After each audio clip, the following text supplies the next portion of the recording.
I think as we begin tonight, I think it would be nice if we took a minute of just to remember Joe Jackson, who certainly served this city in the capacity of council member and mayor for many, many years.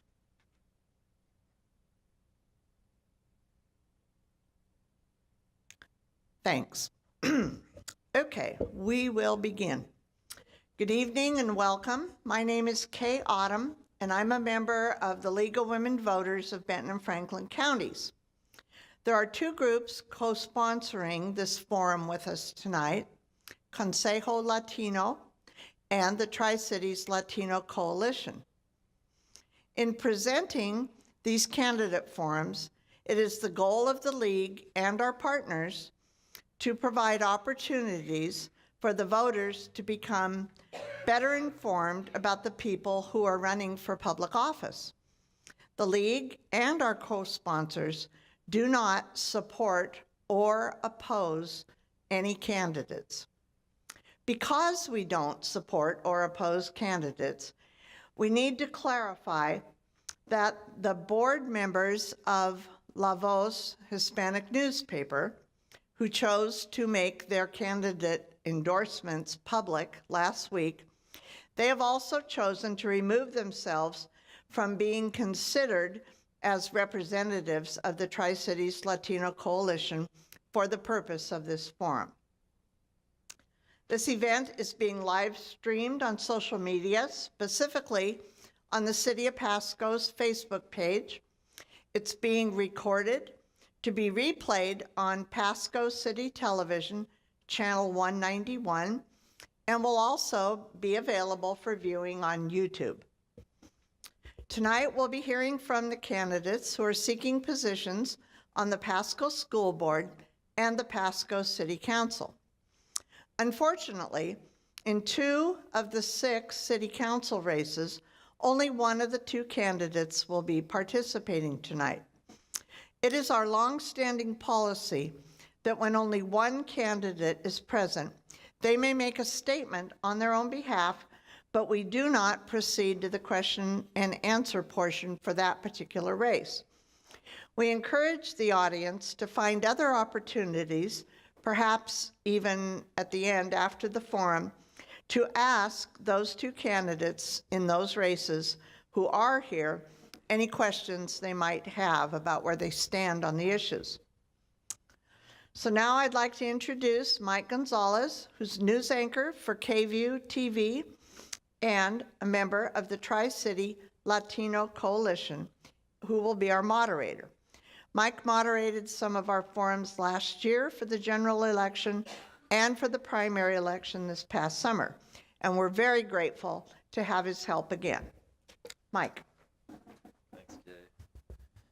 Thanks, Kay. I appreciate that. I'm Mike Gonzalez from Cap KVU, the ABC affiliate in town. Honored to be here once again at the invitation of Kay and her group. So I appreciate the League of Women Voters for what they do and everybody out here that came out to the forum, certainly the public servants who give their time, because we know it's not about the money. It's really about giving back for all the folks that I cover in the news. So I definitely appreciate what you guys bring to the table.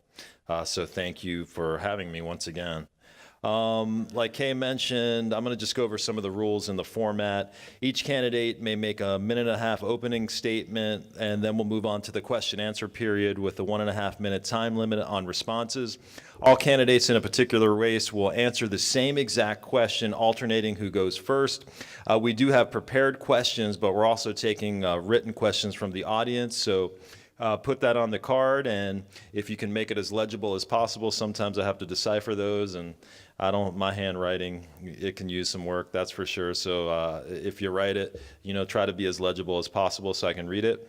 Be sure to mark which race your question is for too, because I've got one already, and we've got one for the school board, and then they also mark city council. So if you can designate the one that you want, that would be great too. Candidates, I would point out that your timer is right here up at the front. You see that she'll hold that up when you have that 15 seconds left, and then she's going to hold up the stop sign, And what I always tell everybody is go ahead and complete your thought. It's not like a just go ahead and complete your thoughts so then, the audience knows what your position is. So we're going to introduce the two candidates to my right and left for the Pasco School Board Director. This is position number 3.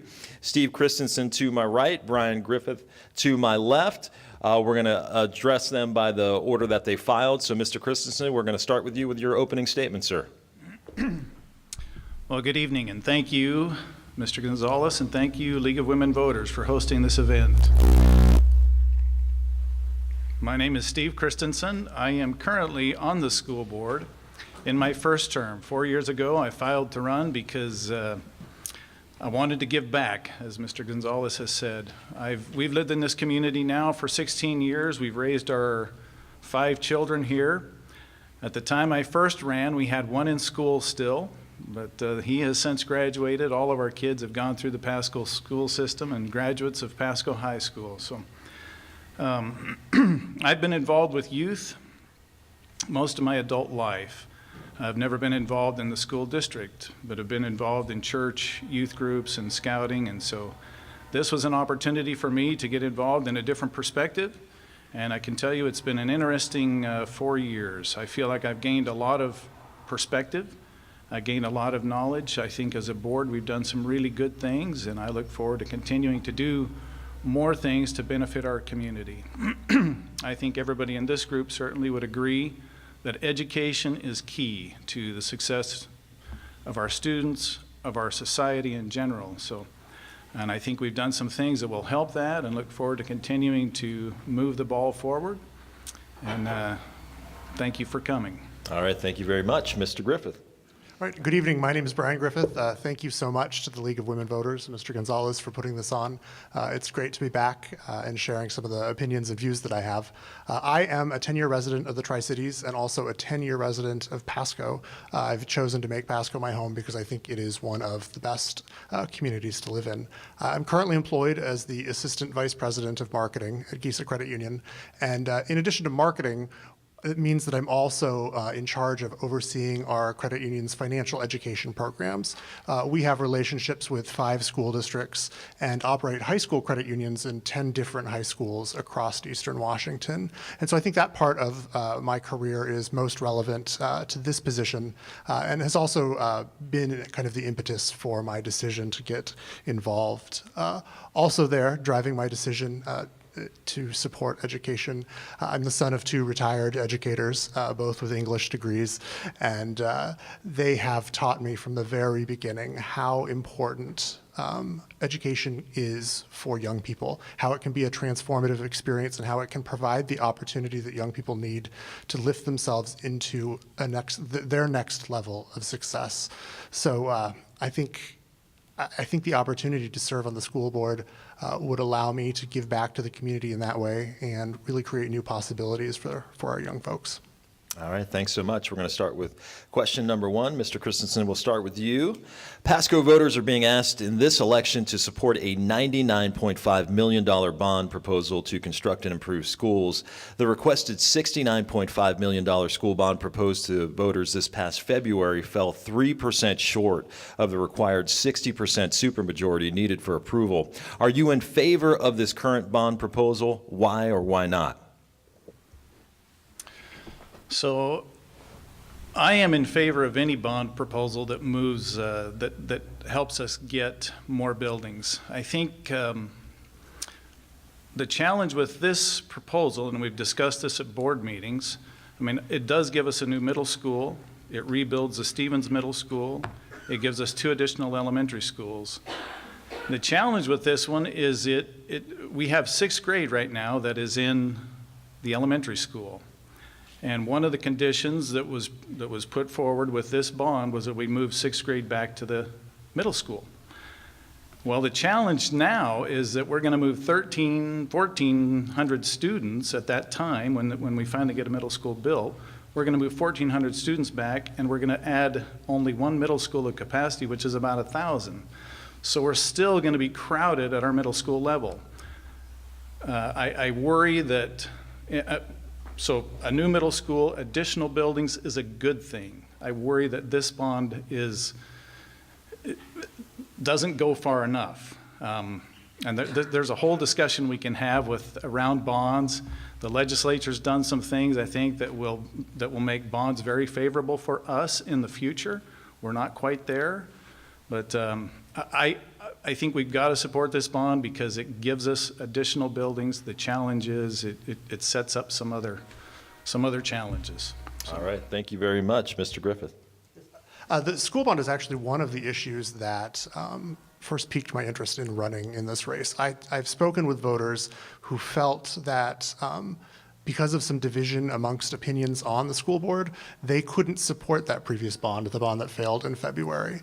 And that inspired me to get involved, and I fully support this new bond. It's not, I don't know if you could ever build the most perfect bond. I just don't think that's probably feasible because you would need a crystal ball to know what every need is going to be in the future. But this bond is important, and it's important enough to me that I've chosen as a citizen to volunteer on Pasco Citizens for Better Schools to support the bond, to get out the vote. I think it's necessary. I think it's what our kids need today, and I think it's crucial to ensuring the future success of the Pasco School District. Thank you very much. We'll move on to question number 2. Mr. Griffith, we'll start with you. Do you feel the Pasco School Board is sufficiently transparent? Are there steps that could be taken to create more transparency? And how can more input be solicited from parents and community members? So I personally feel that the Pasco School District is transparent. I think that there are some optics and marketing issues, and maybe that's my marketing background coming through. Unfortunately, the community members that I've spent the summer talking to, they don't agree with me. I've spoken with voters who feel that there's no avenue for them to interact with the board, to engage with the board. They don't feel that the processes are there for their feedback to be heard. Time and time again, as I walked around and talked with folks, they said, well, I don't even know what the board is doing. I would ask them, have you heard about outrageous outcomes? It's this 5-point plan for success with the district, and people would say, no, I don't. What is that? There was time and time again, people would speak about roadblocks. They would speak about kind of perceived structure that didn't allow them to participate in their school district. And I think it just finally comes down to finding new ways to engage. There are some great ones already. School board meetings are streamed online. You can watch from the comfort of your home. But I think that from a PR and a marketing standpoint, that information is not getting to the parents, to the community members who need to receive that information most. Thank you. Mr. Christensen. So one of the things that we have done as a board, so when I ran 4 years ago, one of the things that we wanted to do, and there was a number of board members at that time that came on as well, is we wanted to be more transparent. We've tried to, we've made that a goal as a board. One of the things we've done recently is we have started streaming our meetings. They're available on the Pasco channel. They're also available on YouTube. You can go back and watch those. We have board meetings. It's been, I think, the same time and same place for a number of years. I don't know if it's not the time. I don't know if it's a time or the people can't make the time, but to get people to come to the board meetings, it's rare that we have people there. We've also done community forums where we've gone out to the schools in the area and different parts of the city, and whether we're not getting the word out, but we just don't get many people show up. It seems when we have an interesting topic, whether it's boundaries or bonds, we'll get people to show up, but when it's just to solicit feedback, there doesn't seem to be much interest there. One of the things we've done, we've changed the format of our board meetings. We invite people to come up when we're talking about specific topics. If they want to give some input on a specific topic, they can come up and do that. And looking at maybe making some more changes there, but it's not for lack of trying or lack of interest that people feel like that we're not transparent. All right, thank you very much. We'll move on to question number 3. Mr. Christensen, we'll start with you. The Pasco, Kennewick, and Richland school districts operate the Delta STEM High School jointly. The $46.8 million Pasco School STEM bond, approved in February of 2013, primarily included construction of 3 STEM elementary schools, which are currently completed. What is your level of support for the concept of STEM schools? So a lot of the jobs that are available in our state in particular are STEM jobs. We have, on the west side, we've got some high-tech companies that are looking for people that can come in and do technology work that's based in math and science. So I think in that respect, it's critical that we have some emphasis on that in our community. As far as STEM elementary schools go, we are more hands-on. I think STEM, I don't know that the focus is so much on math or science or engineering or technology as it is a different learning system that is more hands-on, and it crosses different subjects into a single lesson. So in that sense, it's a different method of learning, but I think that we've got to have these this technology and engineering and science emphasis, because that's where the jobs are going, the high-paying jobs. So I support it, and I would like to see us do more of that, even in our own existing elementary schools, our existing middle schools, and even our high schools. Our big high schools have a focus on STEM, or a component of STEM as those as well. So. Thank you very much. Mr. Griffith. I think STEM education is crucial to growing a educated and informed workforce, specifically for a lot of the careers that you can find here in the Tri-Cities. But I also think it's a really imaginative way to approach different types of learning. I've been lucky, because there is a high school credit union at Delta High School, to volunteer there and to get involved with the students. And some of the ways that, originally I have a theater background, so I said, well, do you guys read Shakespeare here? Like, how's that work? And they said, yeah, not only do we read Shakespeare, but we figure out how to do the special effects and the blood and all of, it's kind of a gory play. And so the way that they are able to integrate science lessons into, what would be considered just kind of standard liberal arts fare, I think has been really exciting. I appreciate seeing it expand at every level here in Pasco. I had a chance to speak with the principal at Roslyn STEM, and she said that we don't just give kids Play-Doh here, we teach them how to make the Play-Doh first. And I thought that was a really impactful way to describe how STEM education can benefit our young people. All right, thank you very much. We're going to move on to question 4. Mr. Griffith, we'll start with you. Do you think that additional training should be mandatory for teachers who work with students in their classrooms with conditions such as autism, behavioral disorders, and other special needs? Please explain your answer. Yes. I think that teachers who work with differently abled students need to have extra support, and that needs to be fully funded by the district so that they can access the training that is necessary for continued growth as new teaching methods are discovered, or new ways of reaching young people are made available as pieces of curriculum. I think that absolutely that we must support teachers getting access to that information so they can bring it back to their classrooms and help the young people that they are charged with teaching. Thank you. Mr. Christensen. Sure, absolutely. I think there's a special group of students who are in need of additional help that don't learn in the traditional way. And so certainly we should provide those teachers the training that they need. If that training is available, as Mr. Griffith said, there's new ideas being introduced, I think, on a regular basis. And if those can be helpful to us, we should certainly do that. Obviously,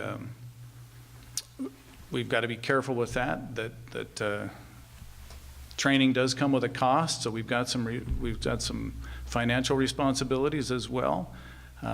There's other subjects as well where I think all of our teachers should get training, additional training, and help in those subjects. So I'm in favor of training. We do professional development on a regular basis for all of our teachers, and I think that is critical and key to having a successful education system. So certainly. All right, thank you. Before we have our closing statement from you guys, I'd like to get an audience question in here. Mr. Christensen, we'll start with you. What is your position on LGBTQ-themed events and clubs in Pasco schools? Should they be supported or not? So I believe we are a free society. People should have the choice to live their lifestyle as they want. I have no issue with people that are LGBTQ, whatever the letters are. But I also believe that we need to respect the wishes and rights of others. I'm a religious person. I would raise my kids to be respectful of people. I believe that's one of the obligations we have as a good moral person, is to respect the rights of others, and would ask that they respect my rights as well. Do we need to promote that? I don't think that's something that we should be promoting as a school district. On the other hand, I have no issue with people that want to live their life that way. All right, thank you very much. Mr. Griffith. Sure. So I believe if you're going to make student activities available to students in the form of clubs, that access needs to be across the board, and that it would be dangerous almost in the legal sense for a school district to pick and choose which students would receive access to services and which students would not. As it relates specifically to LGBT students, the gay straight alliances, as they're commonly called, that these students often form in districts and high schools around the country, act as an opportunity for a feeling of safety in an environment that may not always feel safe. LGBT young people experience and commit suicide at a higher rate than their heterosexual counterparts. So having that space for them is a matter of, providing for students who need access to perhaps just a friend or resources that the school can provide as well. All right, thank you very much. We're going to have closing statement. Oh, we don't want to do. No, do we not want to do closing statements for these folks? Okay. All right. Well, then we will not do closing statements. All right. Well, I thank both of these gentlemen, Mr. Christensen on my right, Steve Christensen, Brian Griffith. Both great job tonight, gentlemen, and best of luck in the race.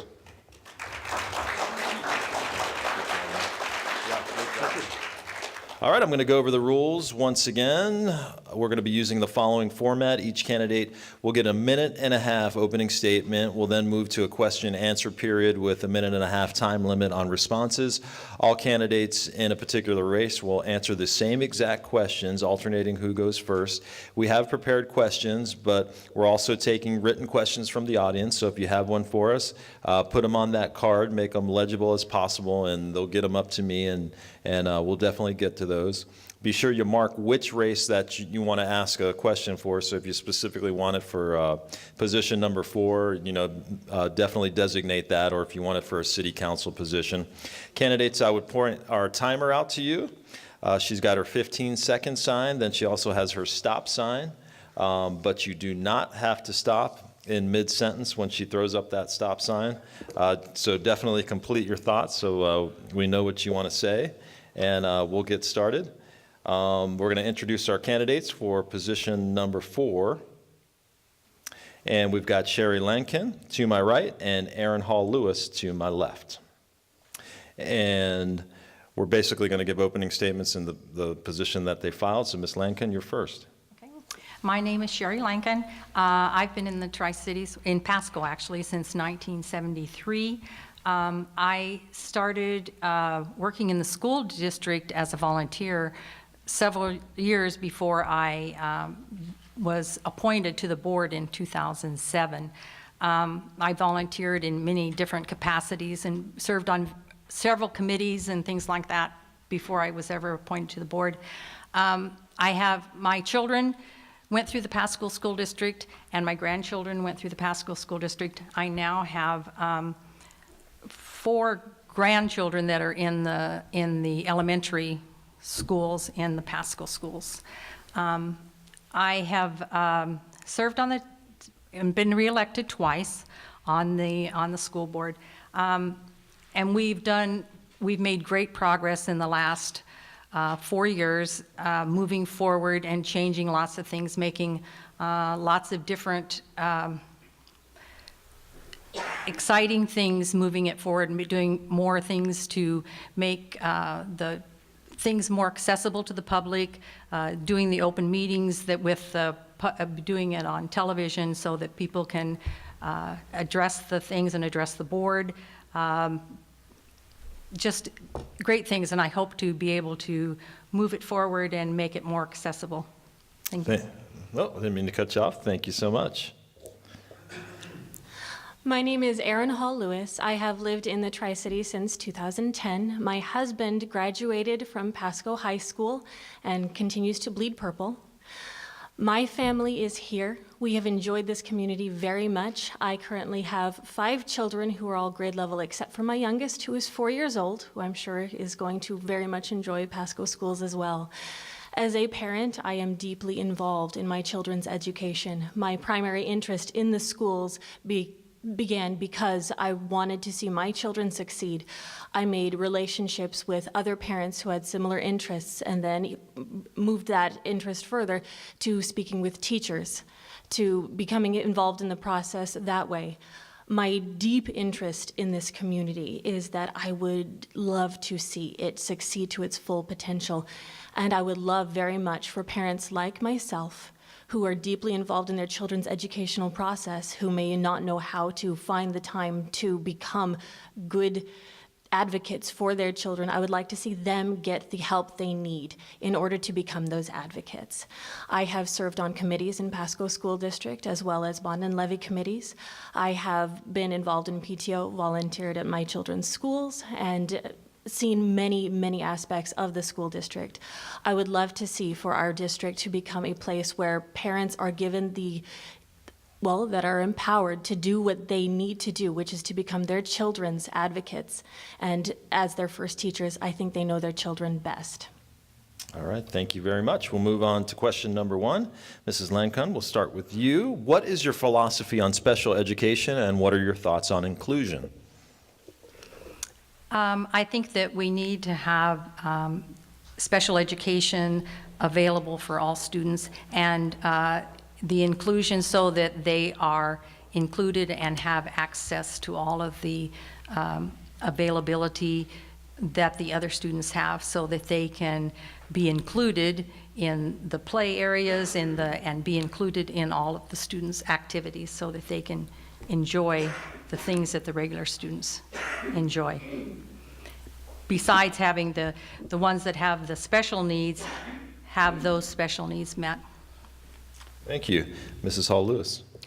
I think the best way to keep SPED students included is to make sure their parents, many of whom are already deeply involved in their educational process, are welcomed and made to given all of the materials that they need and all of the information they need to succeed. I think SPED students especially is when they have special talents as well as special needs, and the school district can benefit greatly from listening to the parents of these students, taking their input before making decisions about their education, as well as their teachers. Their teachers are the ones in the district who are working with them on a daily basis. They're the ones who are helping shape their educational process, and they are the ones spending the most time with them. I think that as a school district, we need to make sure we're listening to the teachers when the teachers tell us what the students are needing, and when the parents tell us what the students are needing, we need to make sure that those voices are considered first and most strongly when we make decisions about how these students are being educated. That's going to include inclusion in regular student body activities, as well as when you're accessing IEPs or other special educational plans that are already in place for these students. Again, let's listen to the parents and the teachers, that they can help us to make sure those students are being included. Thanks so much. We will move on to question number 2. Ms. Hall Lewis, we'll start with you. What response would you give to parents and the community when test scores in the Pasco School District turn out to be lower than expected? Well, generally speaking, some students test very well naturally and some don't. A test is not the measure of a value of a student. Unfortunately, because it's very, very tempting to rely on percentages and numbers to say our students are this percent good or this percent better. They've included this much percentage increase in reading or math. It's tempting to want to rely on those scores as a level of how well the schools are doing. Now, there is value in testing, but there is also value in accepting that students are more than a number that shows up on a test. It's sometimes very difficult to convince other people, especially when you're so invested in the testing process. It's difficult to convince people that actually there is more to this picture than simply a test number. Universally, I have not met any parent, any teacher, or any administrator who thinks that taking lots and lots of tests is really good for students. I have not had any of my children come home from school and say, "We tested all day. I feel great about that." When you're so invested in the numbers that tests are showing, you lose sight again of what the students really are doing, and their actual success later in life is not frequently determined by how well they test in school.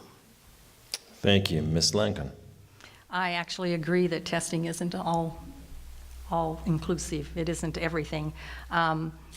Part of the new plan going forward with the state is that they're reducing the testing requirements. We are required to give certain tests, but testing isn't everything. It's not inclusive of everything. And I agree that I've never heard of a student coming home and saying, "Yay, we tested today, wasn't that great?"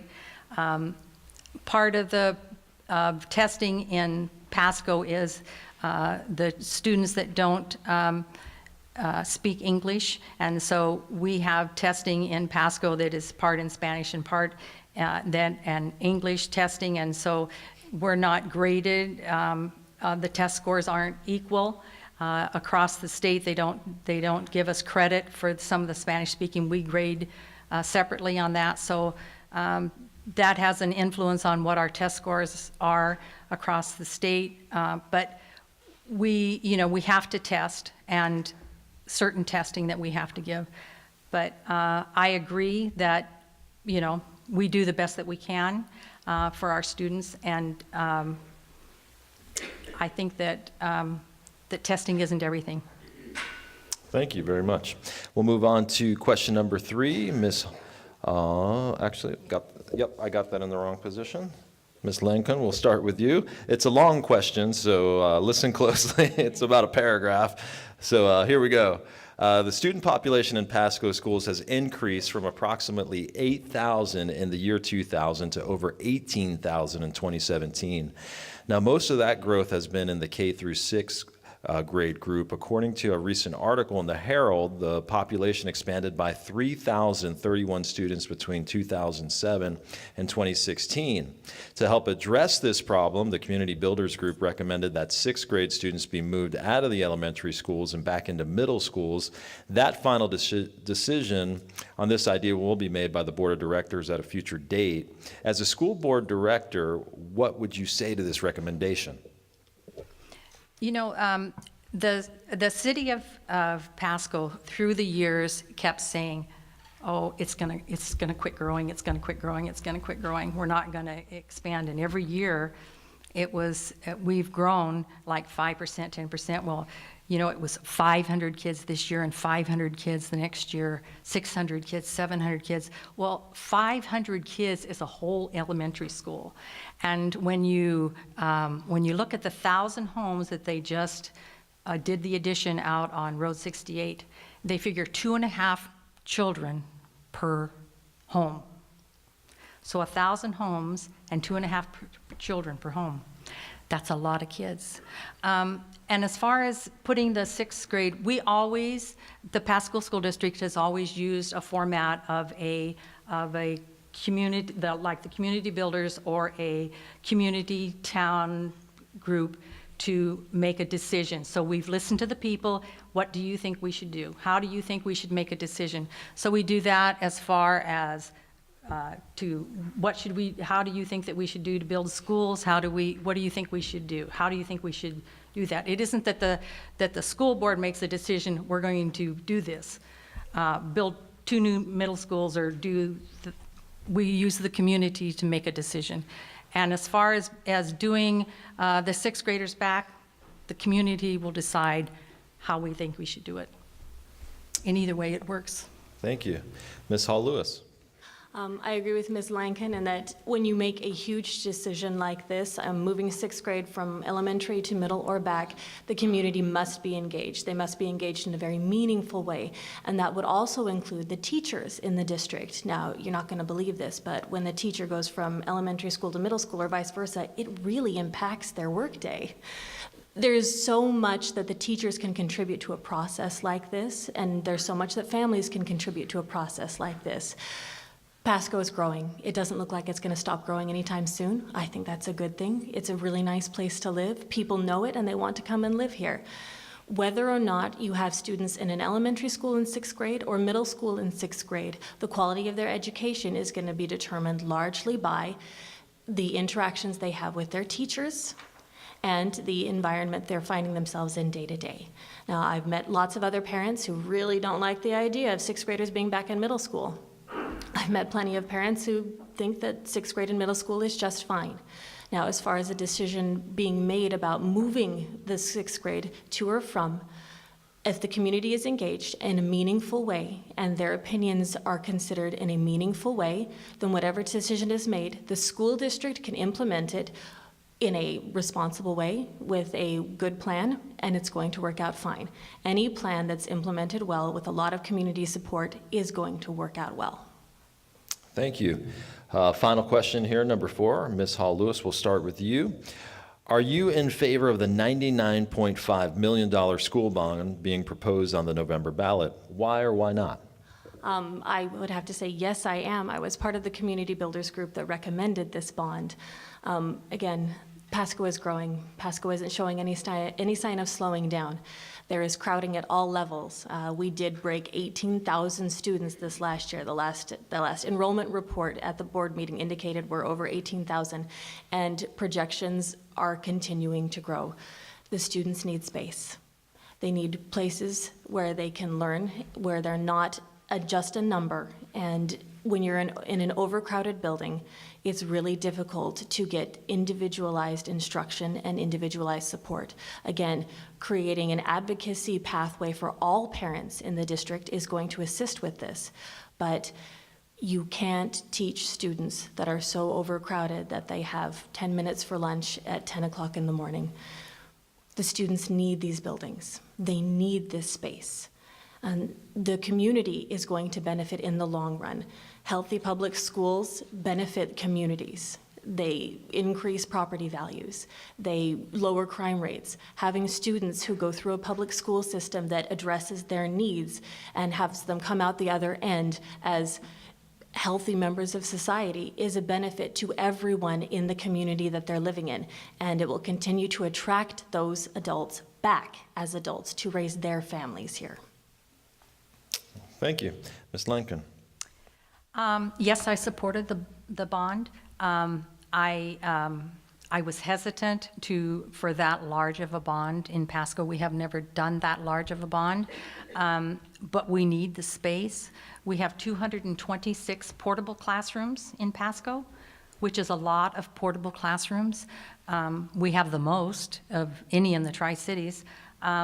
And we need the space. We need the classrooms for our students. And we just need the space. We have 18,000 plus students. And we have to continue to grow the space for our students, to have our children have what they need.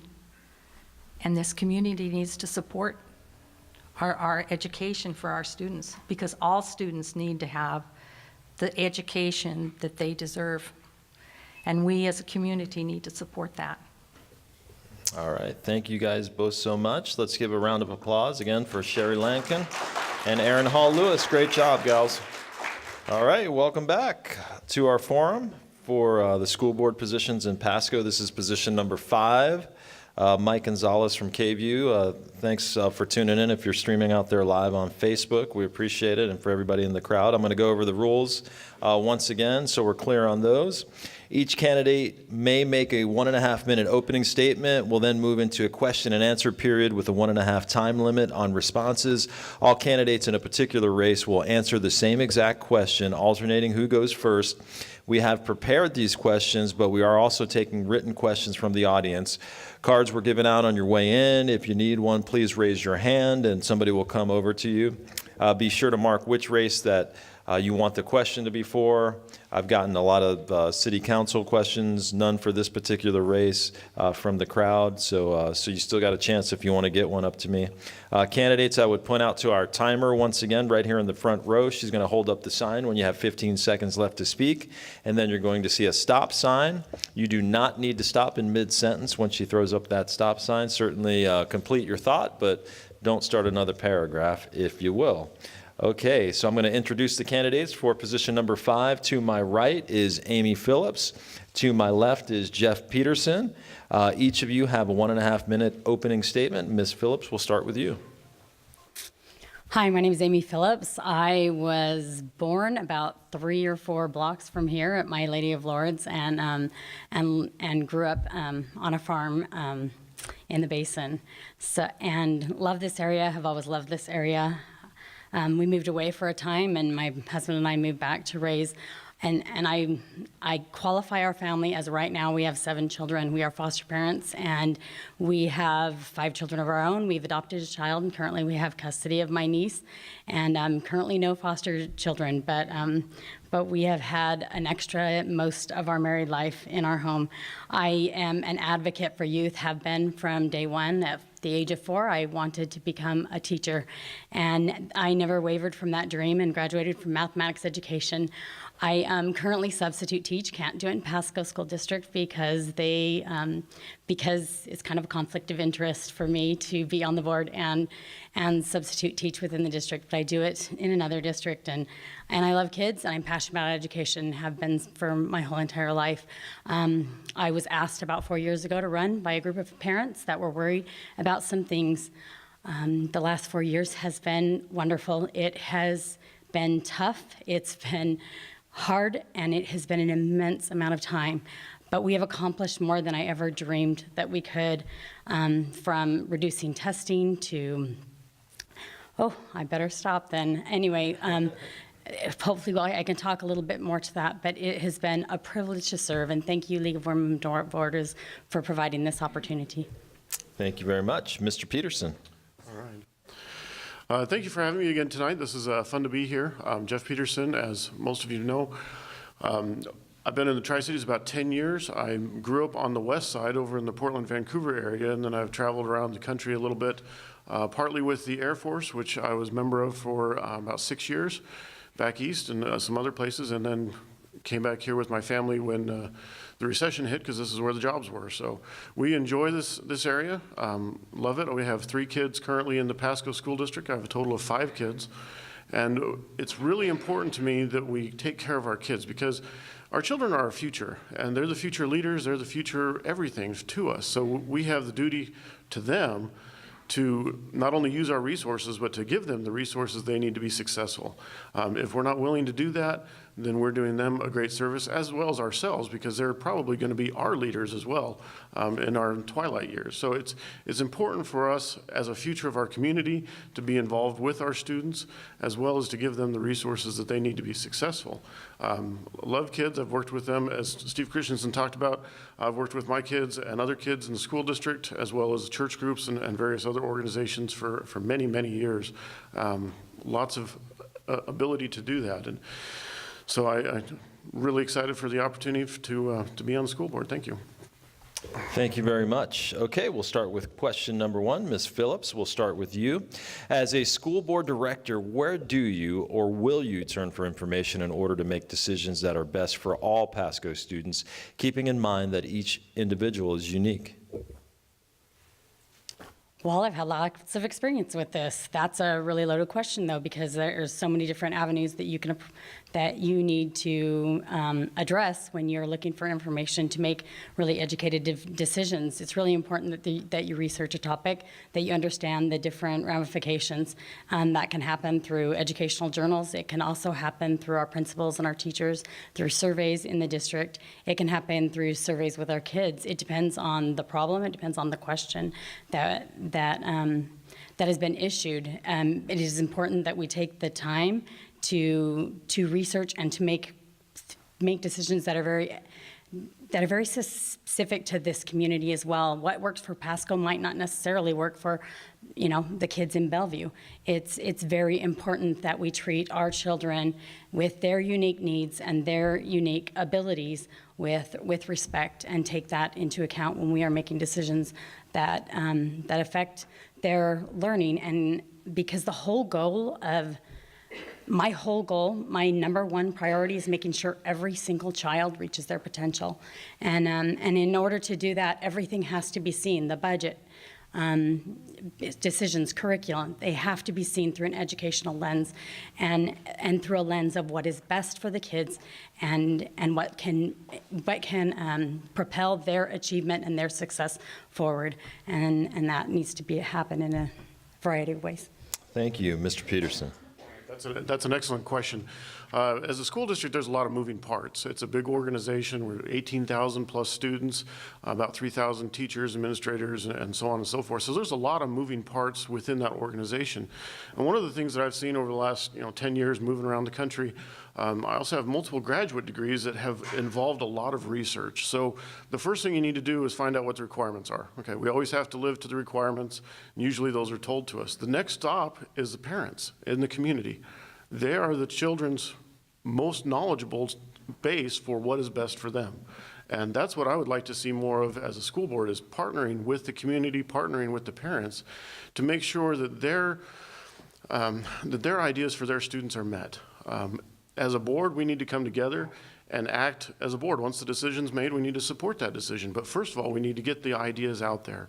Somebody told me that one of the main points of being on the school board is to start the conversation. And whether that's starting the conversation with the community or with the parents or whoever it is, that's where the conversation needs to start on what is best for our students, because they know they're with them more than we are at schools, because we're at our jobs, we're at work, whatever.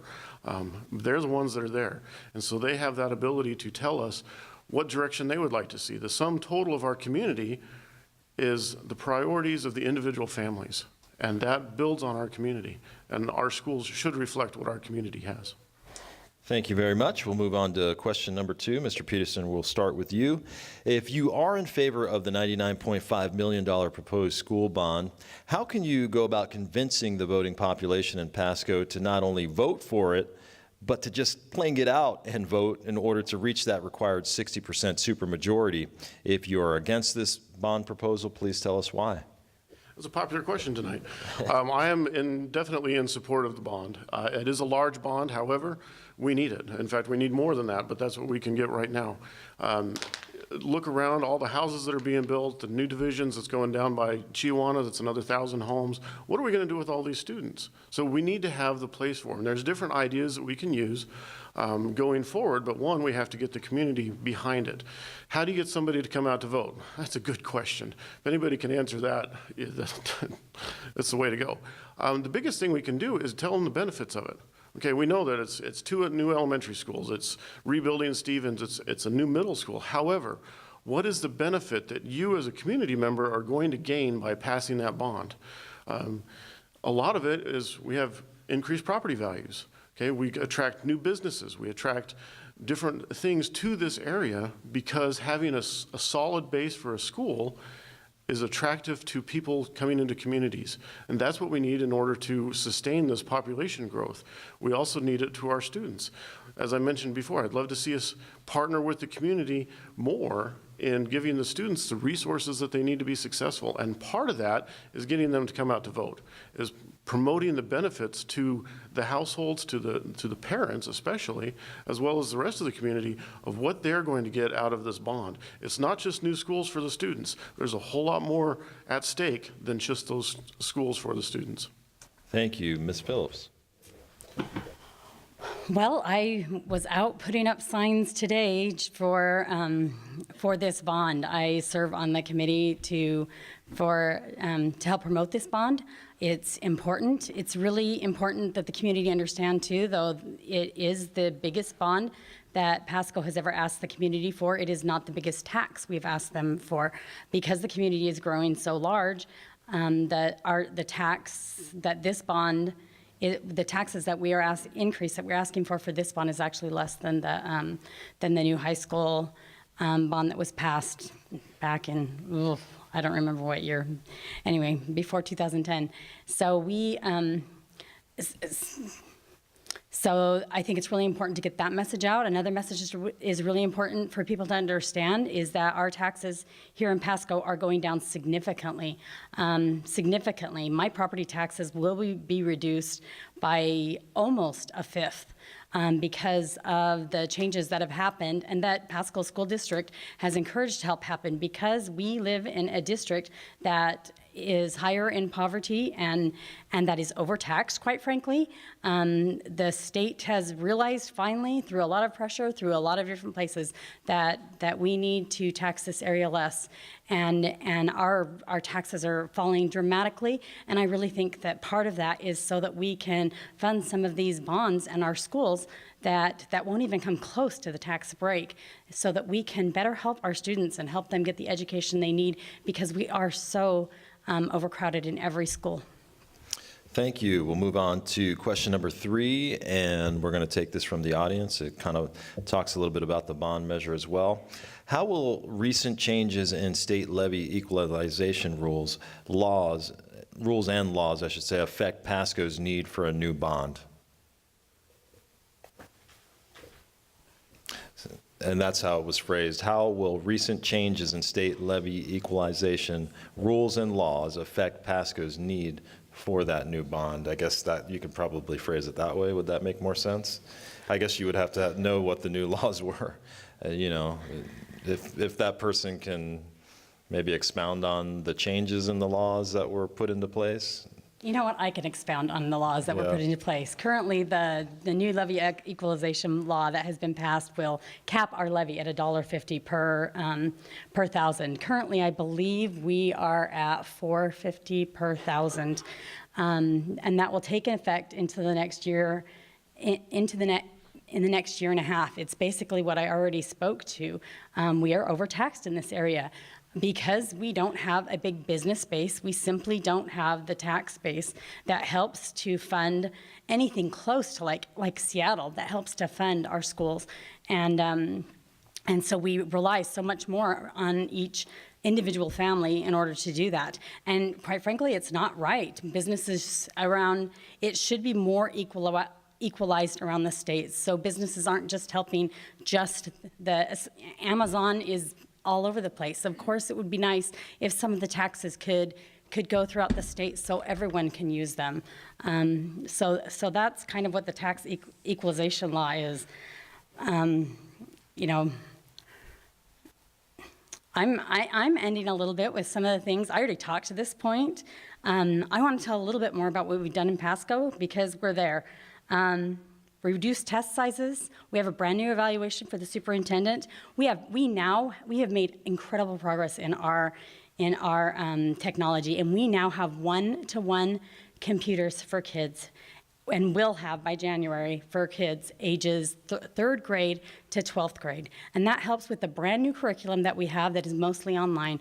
Our kids we are making progress in Pasco like has never been before seen. So I just want you to watch Pasco. I want you to see what happens in the next 4 years, because amazing things are happening here, and we're getting there, and it's exciting.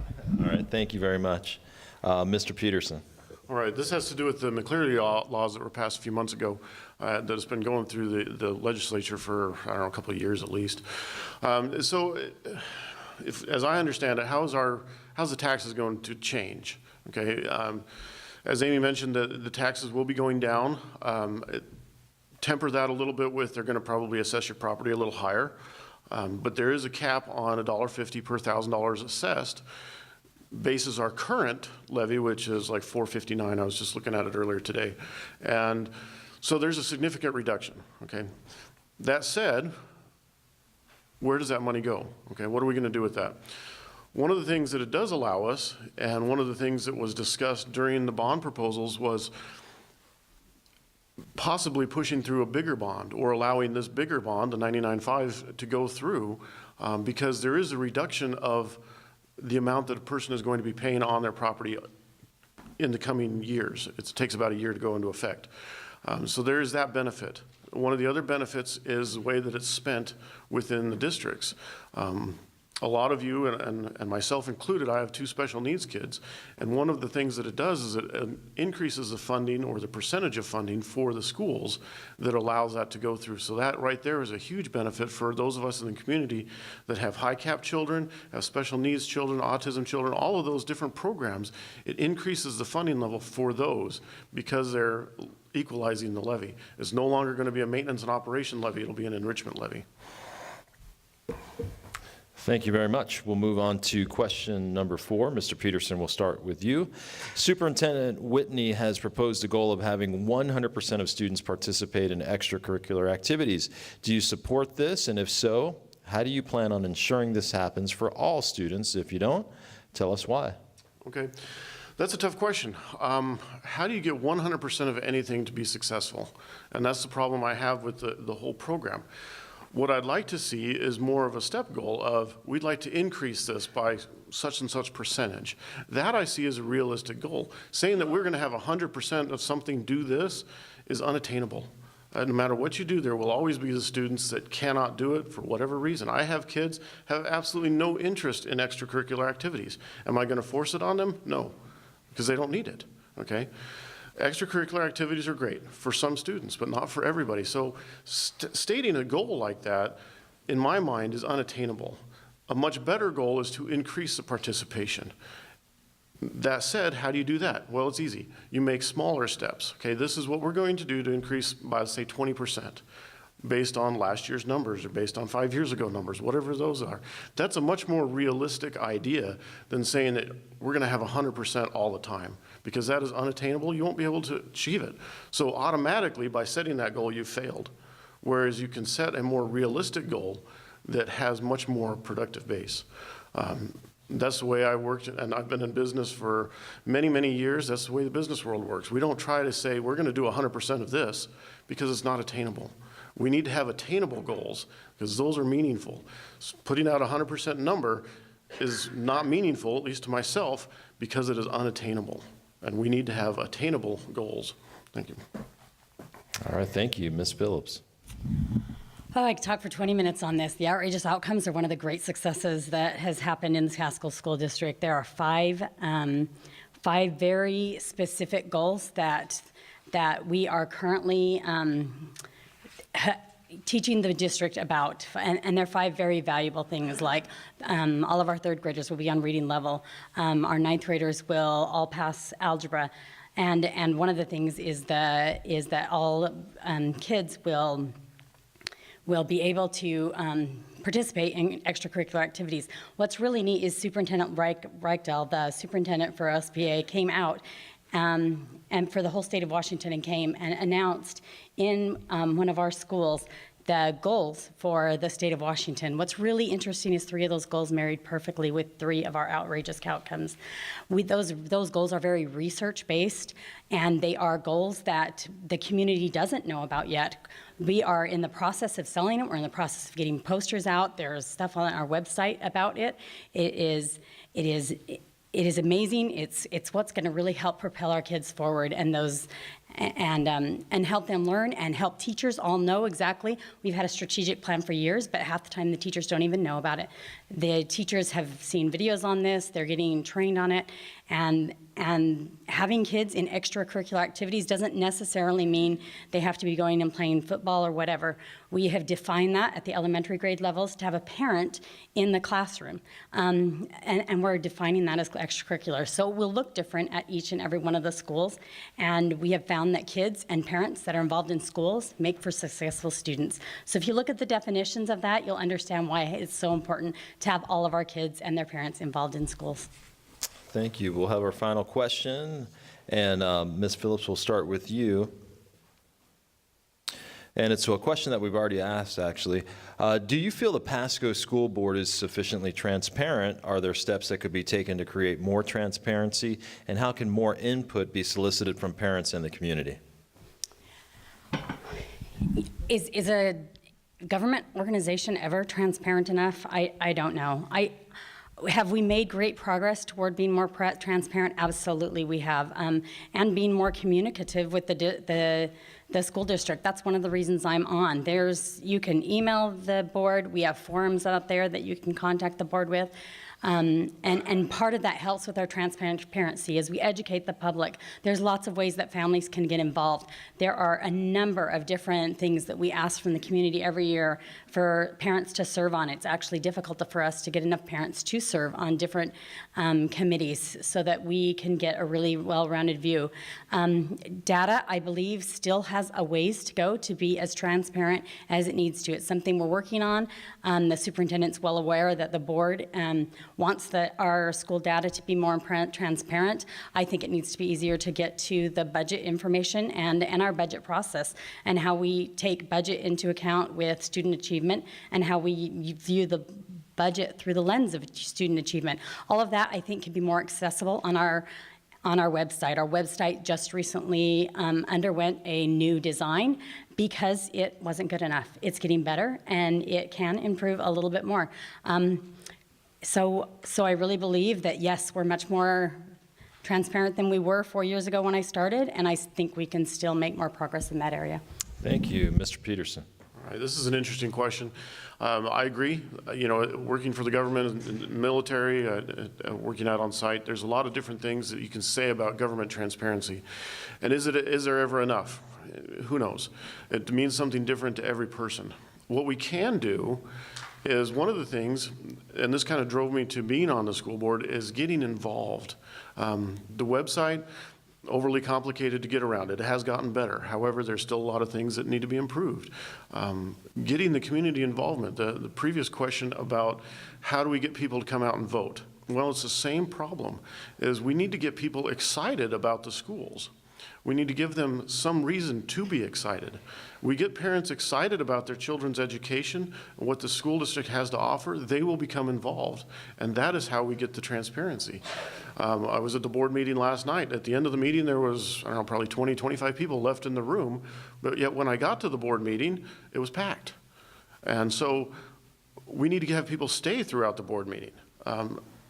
It's getting those people involved, but in order to get somebody involved, you have to have a reason for them to be involved. We have to have a reason for them to be excited, whether it's the goals that we have as a school district, whether it's the new facilities, whether it's becoming involved in your students' or your child's education. There has to be something, there has to be a driver that gets that person excited. Once they get excited, they will be more involved than you could ever hope for. All right, and that's going to conclude position number 5. Give a big round of applause to Amy Phillips. Jeff Peterson, great job.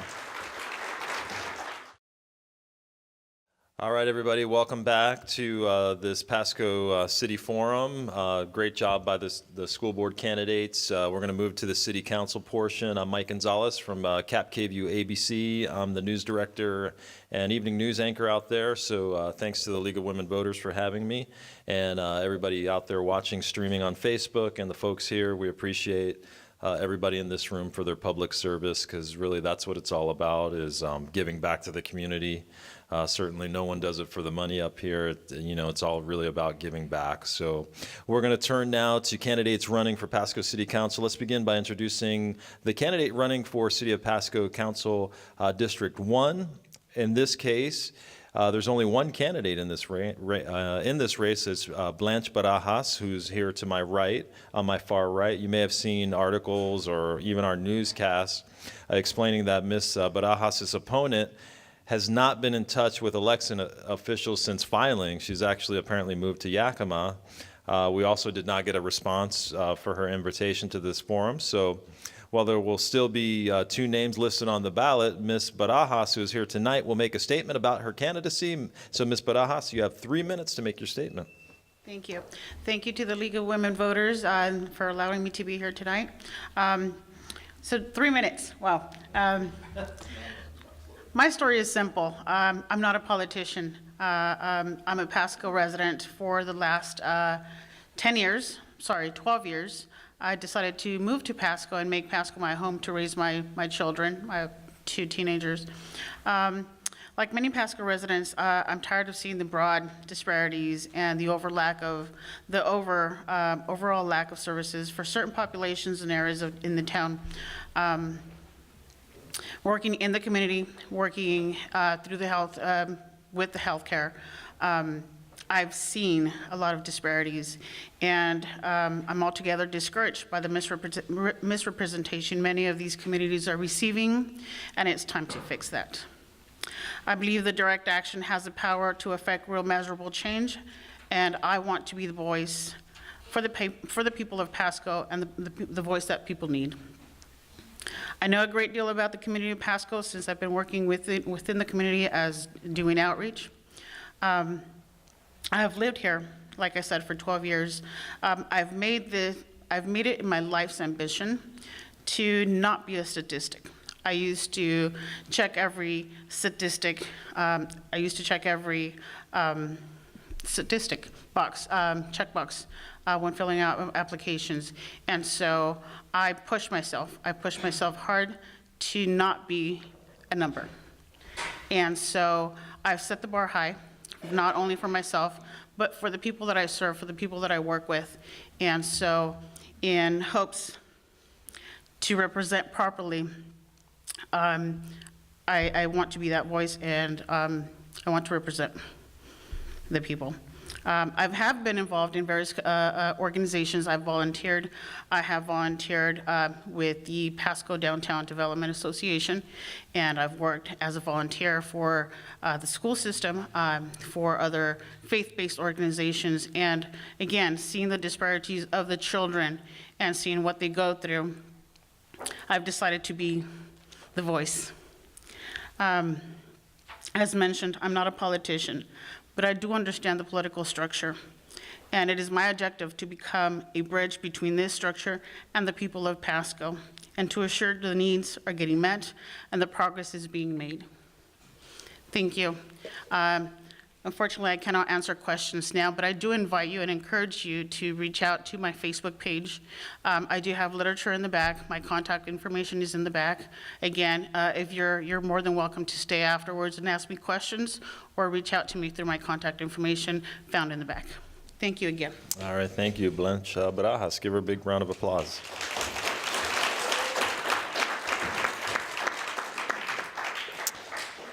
Okay, we're going to move to District 2 candidates that are up on the stage now. To my right is Al Yenny. To my left is Ruben Alvarado. I'm going to go over some of the rules, gentlemen, and you've probably heard them, but for the audience's sake and everybody out there watching, I'll go over them one more time.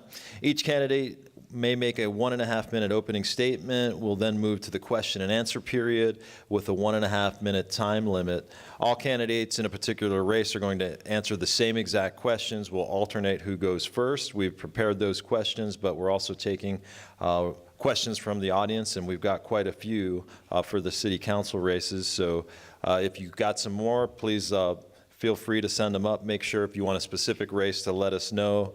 We've had folks that have said, 1 through 6, so it's pretty broad. If they're all encompassing, that's great. Candidates, I'll point to your timer once again. She's right there in the front row. She's got her yellow sign, which will indicate 15 seconds to go. She's going to throw up that stop sign. Once she does that, we ask that you complete your thought, but don't go, well beyond that. Because I'll have to tell you to stop, which I don't like to do, so, use your best discretion. Opening statements, Mr. Yenny, we'll start with you. Yes, I appreciate your time for coming here tonight, and I've been in Pasco. I graduated in 1964 and have had a business in Pasco since the 70s. And I would like your support to be reelected to Pasco City Council. My history of 10 years on the council shows that I care about the Pasco citizens, and I can make common sense decisions, and I can make tough decisions that need to be done. I believe in transparency of government. Tonight we're being filmed, and I started that whole system for 2.5 years on my own time, my own money. I had a 2-hour show on charter cable TV. I also instigated more than one community forum. At one time, we used to have just one. I got that expanded to 3. We ended up bringing it back to 2 because of the lack of participation in the third one. My goals in Pasco are to keep it ready for the citizens to prosper and enjoy a quality of life. We also are right in the process of breaking some commercial technology, I think, that's really going to come forward. The Adams property is being developed. We had AutoZone come to town. That's going to set a stake in the ground to help bring in more business. We're way friendlier business-wise than we've ever been. I thank you for your time. Thank you, Mr. Alvarado. Thank you, everyone, for the opportunity to speak to you. It's really encouraging to see so many people that have come out tonight and that are watching online to be engaged in the political process that is going on right now. Pasco is changing, and Pasco is growing. I see Pasco as a beautiful place with beautiful people that have that continues to grow and attract people from all over the country. And that poses its own set of challenges, but it also creates a rich tapestry of so many people who can bring so much to our city. So I decided to run, however, because I believe that the district that I'm representing is underserved. If you drive around, if you look around, you'll see that there's a disparity. And there really is also a disparity in voting and the people that turn out to vote. And there's no secret to that. You could look at the voting rosters and it will show you that disparity. And that was one that was not okay. That was one that launched me and put me in a platform to say, I need to run, and I'm on a mission. I'm voting on as many doors as I can. And I'm encouraging people to be part of this process because maybe people believe that their voices don't matter. Maybe people believe that they don't make a difference, or maybe there's no real sense in voting, and I want to change that. My background is in urban and regional planning. I studied architecture as well, and I've worked in community development in affordable housing industry, as well as in working with communities. So thank you so much. I really look forward to the rest of this process, and thank you for being here. All right, thank you very much. We'll move on to question number 1. Mr. Yenny, we'll start with you. It is estimated that the population in Pasco may grow by 20,000 residents over the next 15 years. What would you recommend to encourage and be prepared for growth management and proactive for the infrastructure developments? Well, we're already planning. It takes a long time. Government is slow. I hate to admit that, but government is slow. Being a small businessman, I've always, you make a decision and then you do it. In government, that doesn't happen. We're working with the state and the federal government to get more access onto the freeway. We're looking at the Road 100 area. We're going to have the planning for it is to have access on and off, ingress and egress. So when that area gets developed, we won't see the problems we've had on Road 68. Road 68, that was planned out for 20 years, 25 years, and it built out in 10. So those fast growths are just tremendous to deal with. But that's the major thing that we're, as council members and staff, we're planning for the future, trying to get as much infrastructure in as we can, and that's how we're going to plan for it. Thank you, Mr. Alvarado. We need to understand that we need to take a regional approach. And part of that, I was reading up on the projections that the Council of Governments put together of 400,000 by 2040. That's a lot of people that we are not ready for. We need to get beyond the regular comprehensive plans that we've been doing at business as usual, and we really need to put our brains together. Euclidean zoning is not doing us any favors. We really need to look forward to more mixed-use housing developments, the ability to have more affordable housing at the entry level so that more people, more families that move here can afford to live here. And we really need to protect the people that live here by make sure that we ensure affordable housing. I think that that's also comes with planning, with making sure infrastructure is up to par with the needs of our growing population, that our schools, making sure our bonds pass, making sure that we have the right partnerships in place as well to attract business, so that when someone leaves college, they don't want to move to a Portland or Seattle or Spokane, that they can stay here and work here and have exciting places to spend their money, have exciting places to raise their family with fun things for the family to do. Thank you. We're going to move on to question number 2. Mr. Alvarado, we'll start with you. How would you bring and attract business to the city of Pasco? This comes from our audience. Thank you. So business can be attracted in various different ways, but I believe the small businesses really have a stronger tax base than perhaps large superstores do. And you do that because there's a smaller area that you cover. When you have an exciting downtown, that you can have a variety of businesses. I think that's done through partnerships, to making sure that we have the right funding in place to create attractions for these businesses and incentives for businesses to be able to have the right leg up, that they don't close business before they even start, that they have the ability to just be able to go through a process in the city that's friendly to them, that it helps them to make sure that they know what they need. They know exactly what it is that it takes to start a business. So that's attainable. Different cities do that well. So we need to have more training as it pertains to small business development. We need to have more investments in that area. Thank you. Mr. Yenny. Could you read that question again for me, Sure. please? This comes from our audience. How would you bring and attract businesses to the city of Pasco? Well, businesses need they need to be wanted. They need to feel like they're wanted. Pasco, you need to make sure that the permitting is fast and efficient. You need to make sure that there's people on hand to help, guide. You got to be careful. There's things that we can't do because of the law. So there's some issues there. One of the things on this, when you have an inspector, inspectors can look at different rules and regulations at a different area. So you need to have an inspector that's looking at that particular process, so you're not having dual inspectors. That's something that we're working on. There's some new regulations coming out that we're looking at right now to help with the infrastructure. I think that one of the major things that I've seen is just a welcome. And when you have small business as a backbone, I've been in small business forever.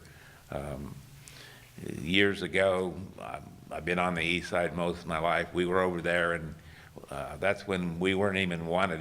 Nobody even knew we were there. And part of that has changed. Now the city is proactive. We've got new management that is very proactive with small business and business. We've got the auto zone now that's in town, which that gives us a stake in the ground that will develop more business to come to town. Thank you. All right, thank you. We'll move on to question number 3. This one also comes from the audience. Mr. Yenny, we'll start with you. Continuing on this business topic, what are your ideas for improving and supporting the downtown Pasco business environment? Well, the downtown area has had a lot of money put into it. There's a lot of plans. The Peanut Park area would be cleaned up, and the new farmers market will help. When we finally get the Lewis Street overpass in with those couplets coming in, we need to be able to get the streets widened up so we can have sidewalk type markets, and the thing is I think the downtown is ready to expand. It's amazing. I drive through the downtown quite a bit, and it's amazing the amount of people that are actually downtown. We need to make sure the lighting stays up. It needs to be clean. We need to make it to where it's a destination and people are not scared to come to the downtown area. When I first started in the 70s, you wouldn't even ever see a Richlander come to Pasco. I think that's changed. We need to make sure that keeps going. all the things that are happening, the Cinco de Mayo, the Christmas tree lighting, all of those things get the downtown out and in the eye of the public to realize that it is not some place that you need to be scared of. We need to make it a destination. You make it a destination, businesses grow. When you make money, you invest in your community, and I think that's happening downtown.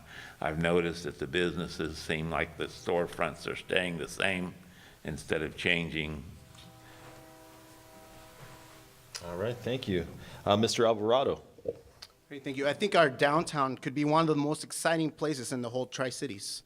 I think the downtown has the bones and the historical buildings to be very exciting, to draw people from all over the place. That's what I love about downtowns, where you can walk and say, wow, that's a really awesome old building that has been refurbished and rehashed to look awesome now. And that now people look back at their history and they can value it, rather than seeing, oh yeah, it's kind of have to come here to shop, but I wouldn't really bring my kids here.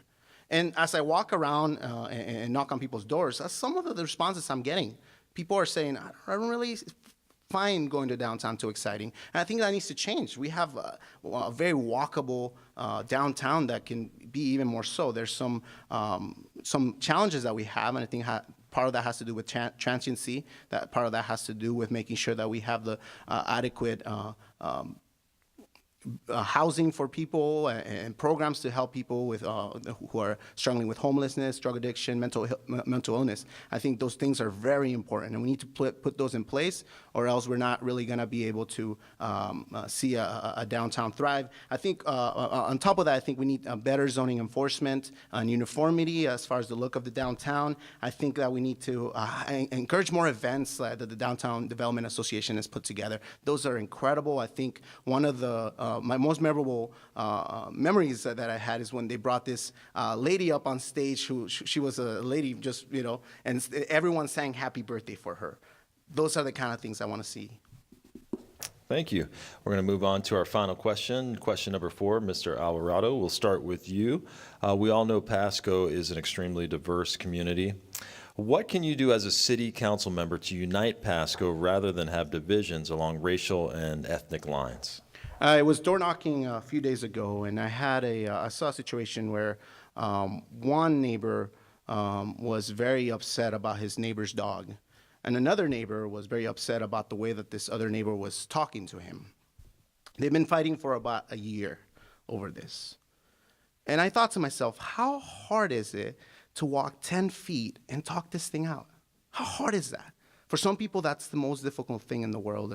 And one of the things that I really feel that city council members need to pave the way as far as uniting folks. I think we need to avoid things that are divisive in our community. I think we need to really move forward and trying to find ways that we can bring people together, knocking on doors, not just from campaigning, knocking on doors just to say hello to the people that you represent. And I think the redistricting has made that a lot easier so that you're not having to cover the whole city. Now you can actually go and knock on every door. And I think that would really help people know who's representing them. I think if people don't know who the representative is, they're less likely to vote. They're less likely to get involved in the political process. They're less likely to come to city council meetings. And I think the more that they know who we are, the more that they see our faces and have those dialogues with us, I think that they'd be a lot more likely to be engaged. And I think being able to help people with even just things like civil discussions that can be very easily dissuaded if people just make the effort to walk those 10 steps and meet their neighbor. All right, thank you very much. Mr. Yenny. Well, there's several ways that we can be in touch with our constituents in the city. One of the things, I've been working in the downtown area on some new ordinances that we're probably going to pass just in the next regular meeting. The other thing is I mow my own lawn. I work on my own property. I built my own fence.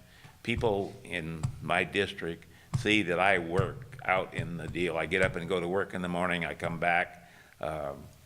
I'm there. I'm part of the community. I live a few blocks away from Ochoa, and we enjoy it. We enjoy the kids that come and sell us cookie dough and those things. these small little things that a lot of people wouldn't even think of. That's how we can connect with the community. I'm actually the president, 2018 president of the Kiwanis Club. I work the pancake feed. I usually have a float for Kiwanis or myself in the 4th of July parade. I make sure we're in the Cinco de Mayo parade. I make sure we're at the tree lighting ceremony. I go to Food Truck Friday as much as possible, farmers market, and those are the things you need to do.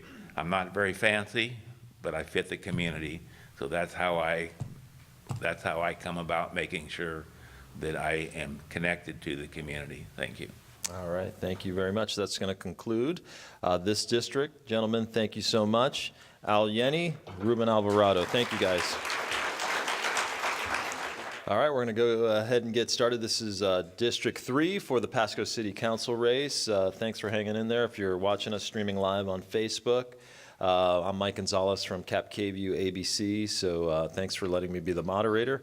The League of Women Voters and the folks here in this room and everybody out there watching on Facebook. I know we get some big audiences for these, so we appreciate you watching.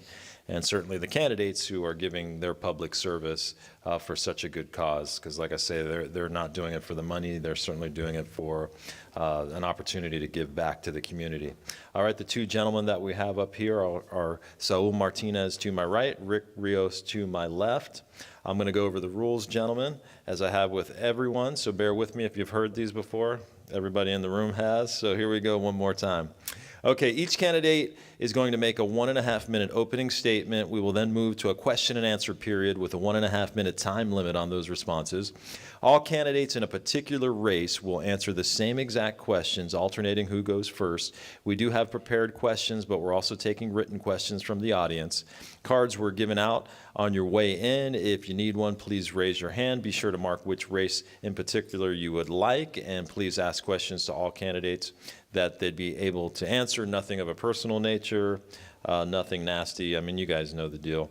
Candidates, I would point to a timer, our timer who's right there in the front. She's got her yellow 15-second stop sign, or I'd be like a, get ready to stop sign. Then she's got her stop sign. When you stop, when she puts up that stop sign, you don't have to stop in the middle of that sentence. Go ahead and complete your thought, but don't continue on because I may have to stop you. So with that being said, Mr. Martinez, we're going to start with you for your opening statement. Thank you. Hello, my name is Saul Martinez. I was born in Kennewick, Washington, and raised in Mesa, Washington, which is just 25 miles north of Pasco. And in 2001, decided I want to venture out and move to Pasco. I work out for Mission Support Alliance at the Hanford site. I own a small trucking business, and one of my greatest passions, other than those two things, is to serve people, to help people. I started about 11 years ago when I moved in 2001 to Pasco. I got very involved in my kids' education, and through connecting with people, there were two very special people in the city of Pasco who got me connected with the school district, and one thing led to another, and before I knew it, I was serving on the Pasco School Board. I did that for 5 years, 2 of them in which I was president, and then my wife studied to be an educator at WSU and became a teacher, so I decided to let her fulfill her career dreams and teach in Pasco. And at that time, the opportunity came up to post for a position on the city council. And I interviewed for that, and I was awarded this position, and I've been there for the last almost 6 years, 5 years now. But it's been a wonderful, wonderful experience. I went through Leadership Tri-Cities Class 15, which is the best class that's ever lived or that's been through the program. But it was that program that helped me realize all the different aspects of a city. And after taking that training, I just had to put my name in the hat and fulfill a passion that I have of serving people. And just very quickly, it was a passion for my parents to see their kids get educated and be successful, and here we are today, here to serve. Thank you. Thank you very much. Mr. Rios. I want to thank you for being here, and thank the League of Women Voters for this opportunity. I grew up in this area. I grew up in Connell. I go all the way back to 1961, so I've seen this area before it was anything like this.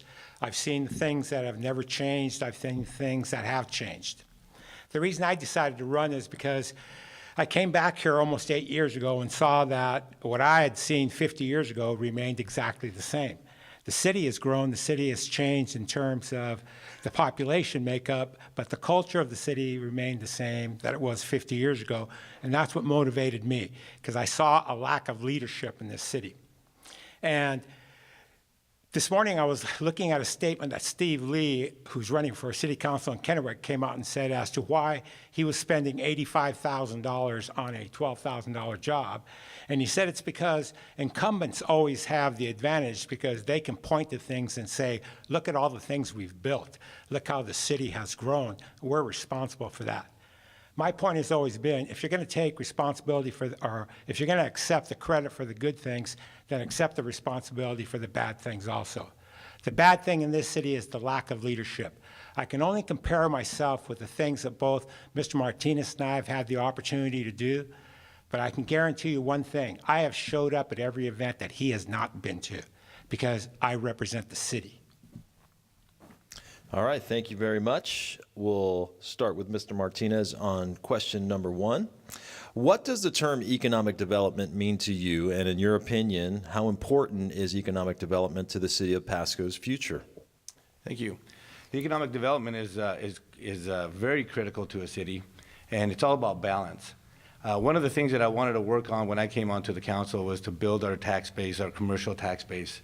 I noticed that many of the, Kennewick, one of the reasons why they're so successful is they have a really good tax base. Most of the businesses are in Kennewick.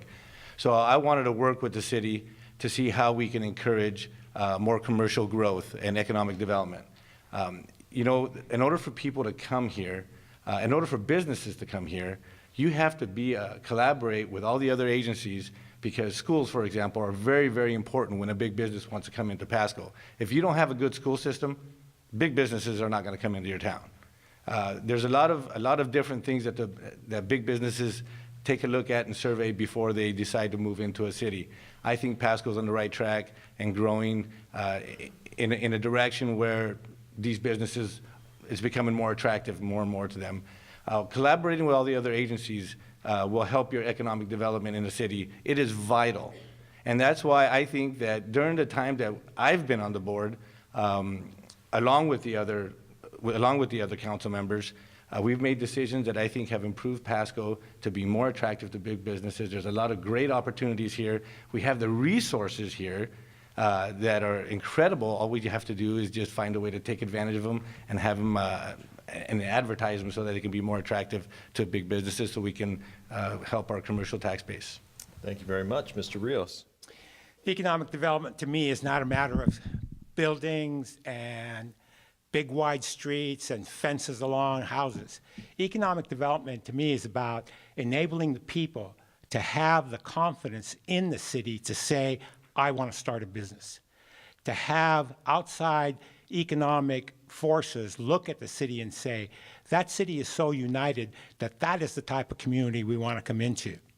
If you have a city that is not united, if you have a city that is divided racially, you don't have the uniformity that you need to have for outside investors to look at a city like Pasco and say, do we want to invest our money in that city? Do the leaders of that city really have the voice of the city in mind? I know that the city council that sits and runs the city of Pasco right now doesn't have a communications line with the community. In order for our community to grow, every single person in this community needs to know that they have a voice and that they are also in a position where they can start a business.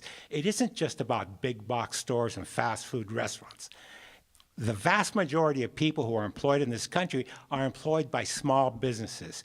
And you don't start small businesses in towns unless you can express to those people that we listen to you, we hear you, we know what your needs are, and we're going to make sure that we fulfill those needs.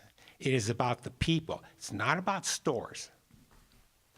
Thank you. We'll move on to question number 2. Mr. Rios, we'll start with you. This comes from our audience. Many of our City of Pasco employees are represented by unions. How do you feel about the presence of unions in Pasco? I believe that, well, one, unions have always been a big part of Washington State. There's a big Hanford project out there that's huge in the unions. There's no school that runs here without unions. There's no police department that runs here without unions. And believe me, I know about the police department and their unions here. I believe that unions are important for cities because they provide the structure for businesses to understand how you have to treat employees. I don't believe in the right to work because I believe that's union-busting measures. I believe that unions built this state, and I believe that unions need to be given a position at the table because they make life better for everybody. Yeah, some people may think that they price themselves out of a job market, but I'll guarantee you, the people who work for $25 and $30 an hour love unions. The people who work for $5 and $6 an hour out in the fields wish they had a union. Everybody who's mistreated wishes they had a union to support them. The only people who want to see unions busted are the people who think that they cost them too much money. You don't build without an organization. I believe in unions. Thank you, Mr. Martinez. Thank you. Unions are very important. I've been in Hanford for a total of 21 years now. I started as a Teamster out there at the Hanford site. I understand the purpose of a union. A union is there to help people, protect the workers, and make sure that they're going to go home the way they came to work. I think that's very important. They've been a huge part of society, and I don't ever see them going away. But I think the important thing is that we work together, that we can make things. We can have that balance so that the prevailing wages are paid. I think that's very important. That the workers' protection rights are there so that they're protected while they're working. But again, so I'm okay with unions. I just think that we need to work together so that we can run a tight operation so that it's effective and that it's affordable, and so that we don't keep raising taxes. But I do understand that it has to be a cost of living raises. All those things are good. It's just a matter of working together to make sure that we can all come to a consensus so that we can keep building and moving forward. I'm all about moving forward. And we need to make it so that every citizen and everybody is protected, and it's just a matter of working together to make it work. Thank you. We're going to move to question number 3. Mr. Martinez, we'll start with you. This also comes from our audience. What is your position in regards to marijuana in Pasco as a city council person? Would you be in favor of legalizing marijuana stores in the city of Pasco? Well, thank you. I think it's pretty evident that I'm not in favor of the use of recreational marijuana and the distribution of it in our city. I think for many, many years, our city was plagued with a lot of gateway drugs, such as cannabis, but I don't want to be misunderstood. I think cannabis can be used for a very good use. I think there's a lot of people who need it for medical purposes, and I have no problems with the medical purposes of cannabis. What I don't like is when that it's being used recreationally and because it's a gateway drug, it's introduced to our children that are going to school. For many of you who haven't been to a school and seen the kids are showing up smelling like marijuana and have this effect on them and their families, and how it negatively affects their families, I don't want to have any part of that. So if you want that, I'm not the right person. I can tell you that right now. Again, there's a purpose. There's a lot of good things that can come about it, but I don't want it to be a part of this city because it's plagued it for too long, and I don't want it to come back. Now, I want to keep going, but the fact that I hope people will research on exactly, they keep talking about how the tax revenue is going to gain all this money.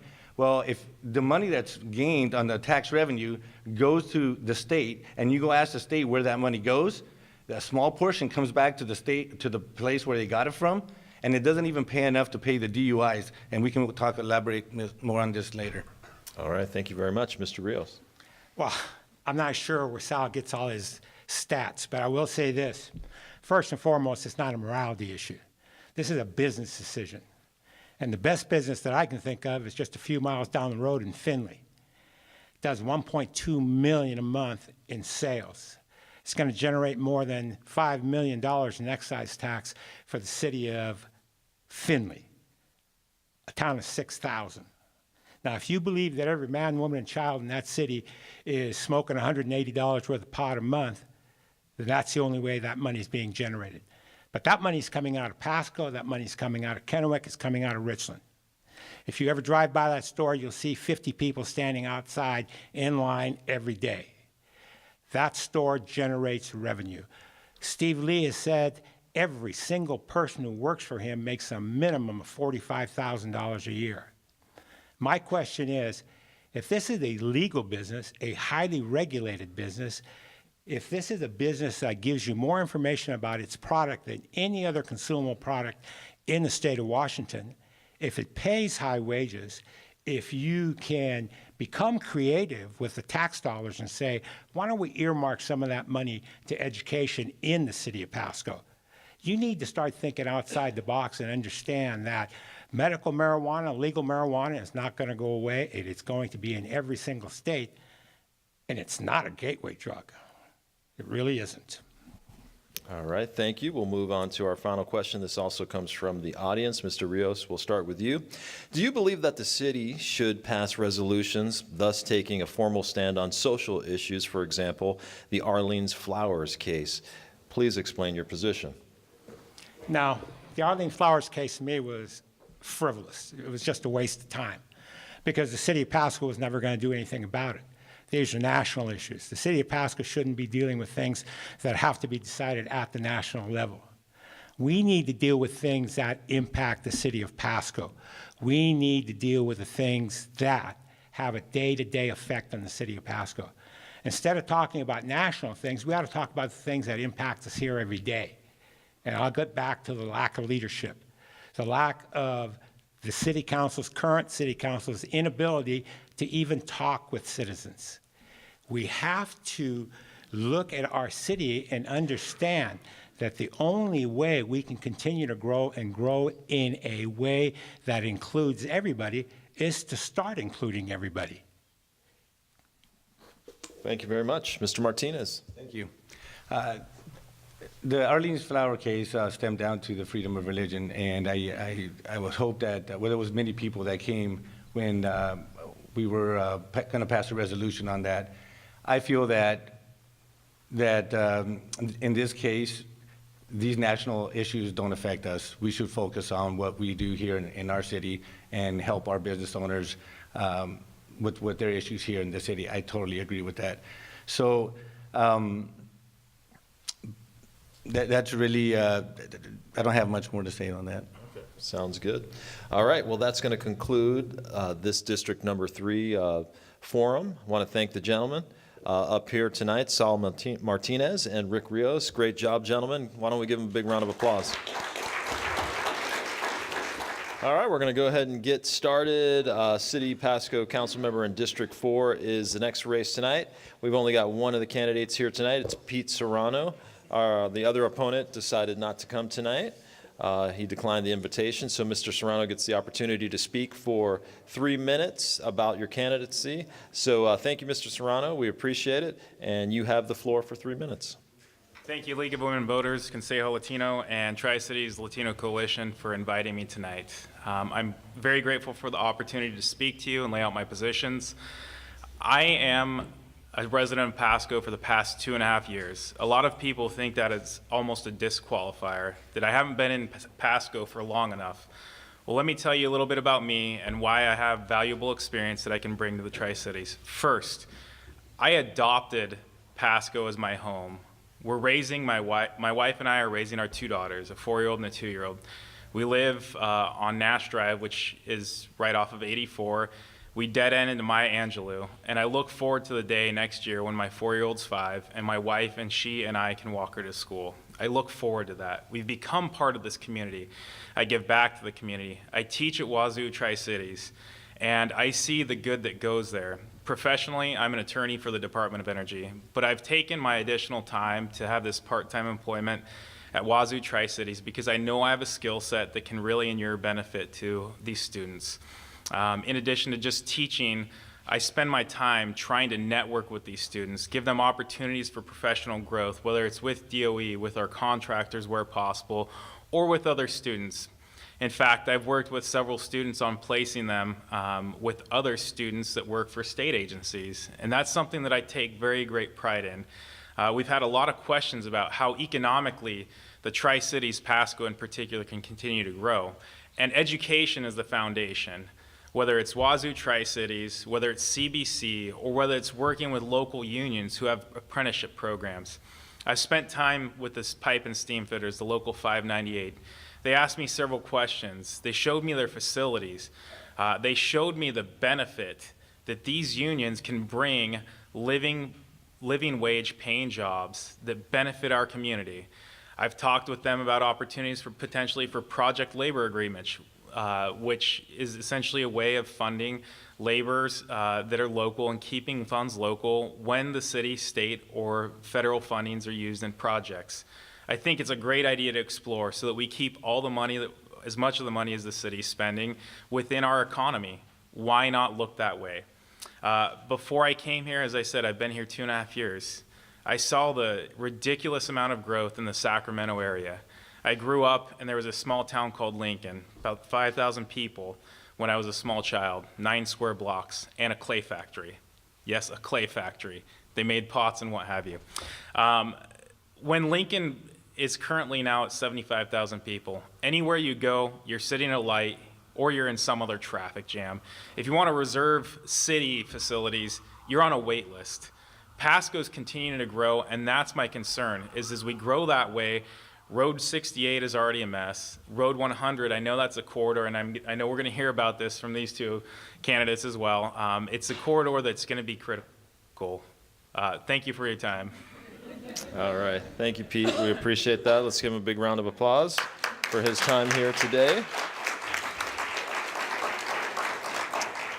All right, we're going to move on to position number 5. Let me introduce the candidates running for the city of Pasco.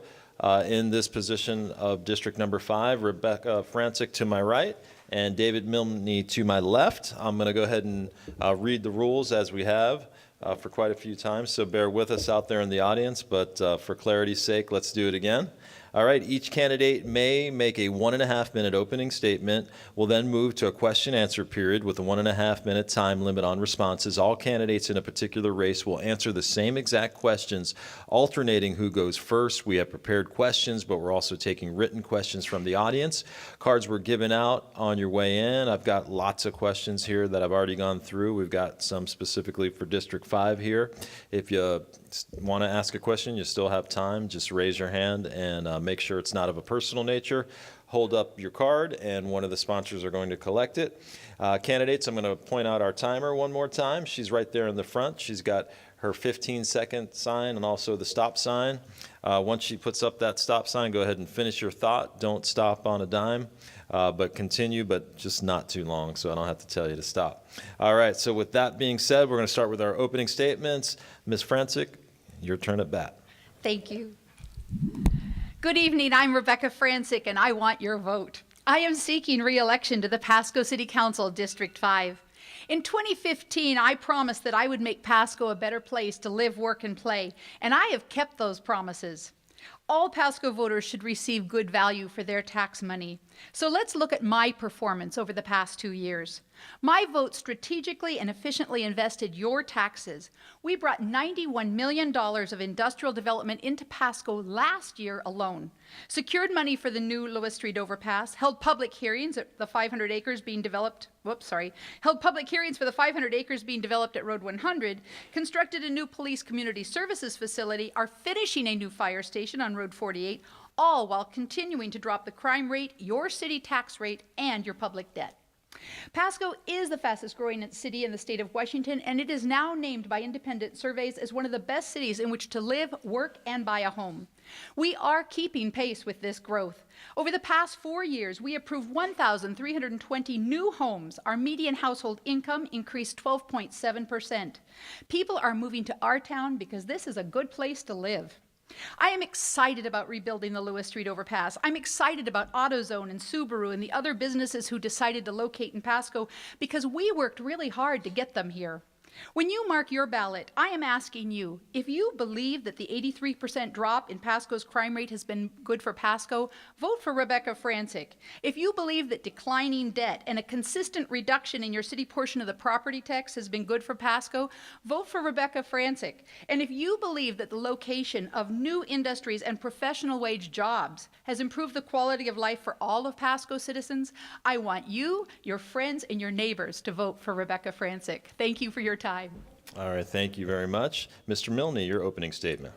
Yeah, hi there. I'm David Milne. I've lived here for 18 years, but actually a lot of you know me as that tool guy that has the small independent store in downtown Pasco. Basically, just being available to listen. I'm always there.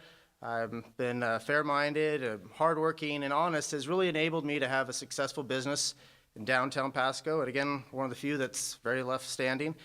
But actually, I wouldn't like to be really known for that. I'd actually like to be known for the guy that asked the question. I ask this question every day is, you know, how may I help you? What can I do for you today? That's the kind of person I want to be known as.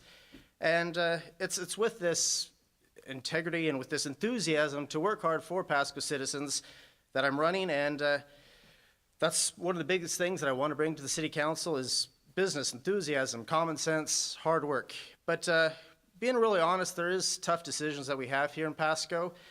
And basically, on just in being honestly, numerous decisions, I would probably, as an incumbent, I would have the same vote, governmental issues.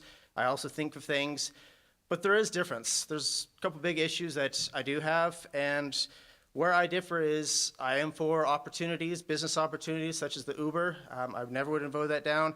And the other thing is, I'm not a strong supporter of marijuana. I would never have had voted yes, and I honestly believe that what Saul Martinez was saying was the truth, that it is a gateway to drugs, and you have my support that I'm always against it. Thank you.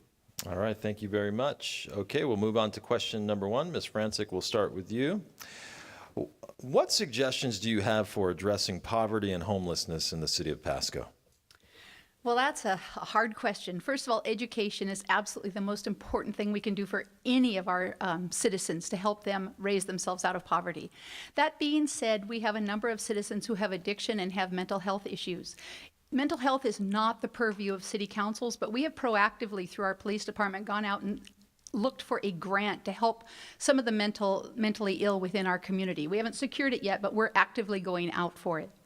I have to tell you, minimum wage jobs.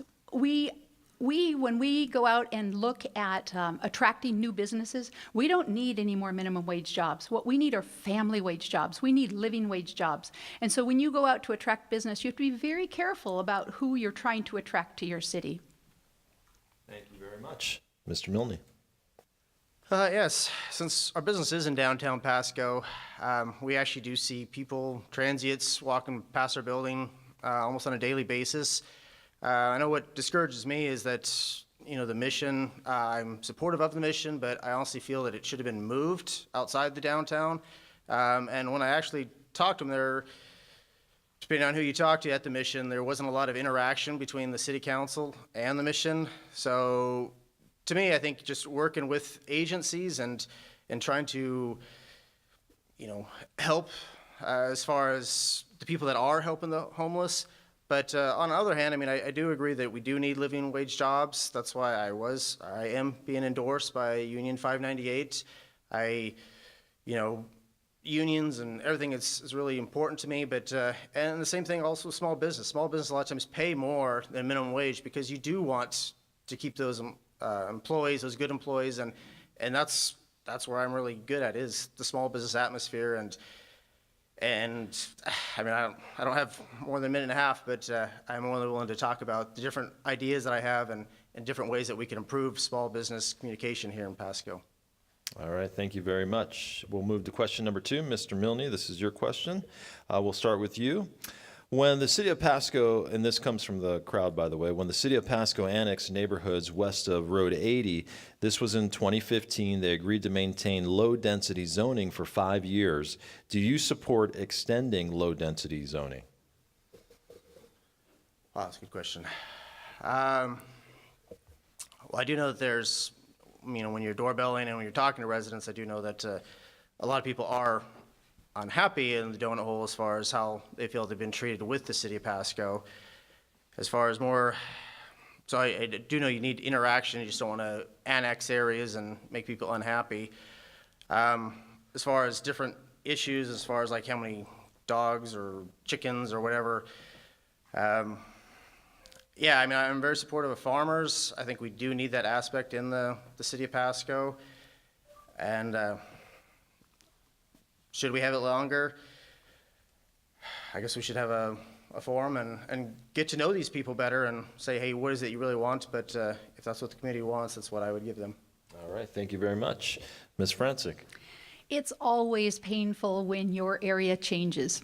I grew up in Pullman on a farm, and I have to tell you, we can see Pullman coming our direction when I go home to visit. You can see the lights. We know that someday we're going to have neighbors where we've never had them before. The people that moved out into West Pasco did it probably at a time when we weren't this populated. But when they went to buy their houses, it was incumbent upon them to take a look at the growth management area.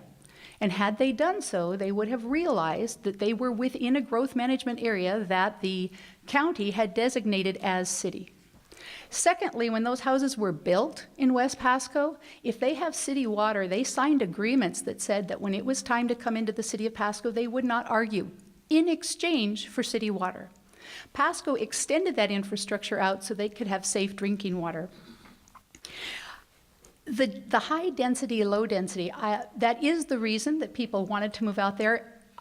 I grew up in the country. I got to tell you, I like a bigger yard. I like a little more separation between my neighbors. But if I want to maintain that separation, then it's incumbent on me to buy the 20, 30, or 40 acres I want to control. I cannot ask the city to control my neighbor's property value by zoning it so that they can't change it. So I think that the zoning for 5 years was enough to give people a time to adjust or move or do whatever they needed to do to be comfortable with that decision. But as far as extending it longer, I don't think that you can tie other people's property up based on your own personal desires. Thank you very much. We'll move to question number 3, Ms. Francic. This comes from our audience as well. What are your ideas for improving and supporting the downtown Pasco business environment? Well, actually, we've done quite a bit for the downtown business environment. That has been a very exciting area. It's gone much slower than I thought it would.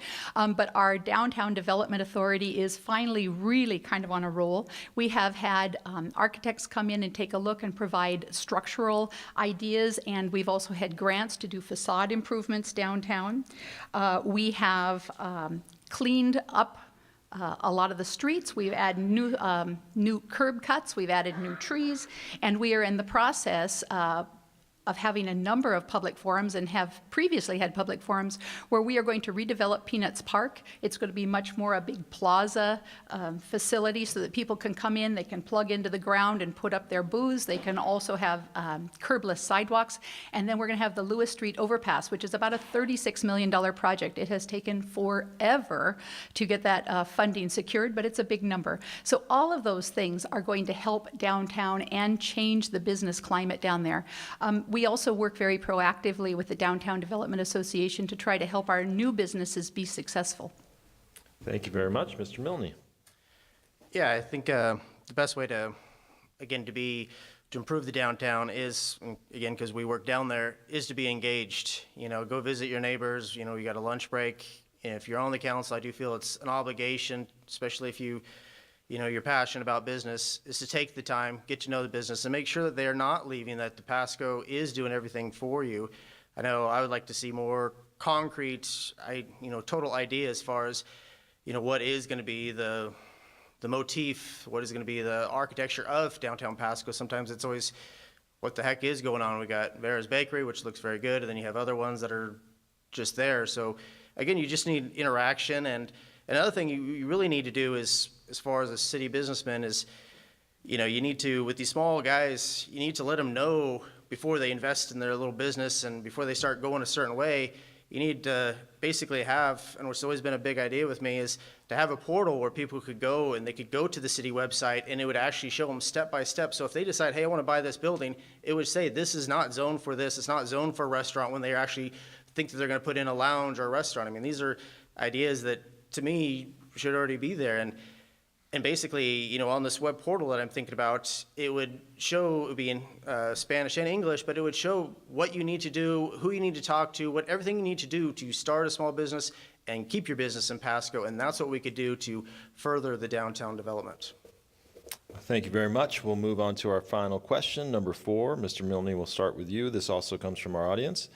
As a leader, how do you represent constituents who are different than you, whether that is race, ethnicity, gender, income, etc.? Well, again, being in business, you need to treat everybody with respect. You never, whether they look like they don't have money or they have a ton of money, you never know. So again, I always look at it as, how can I help this person?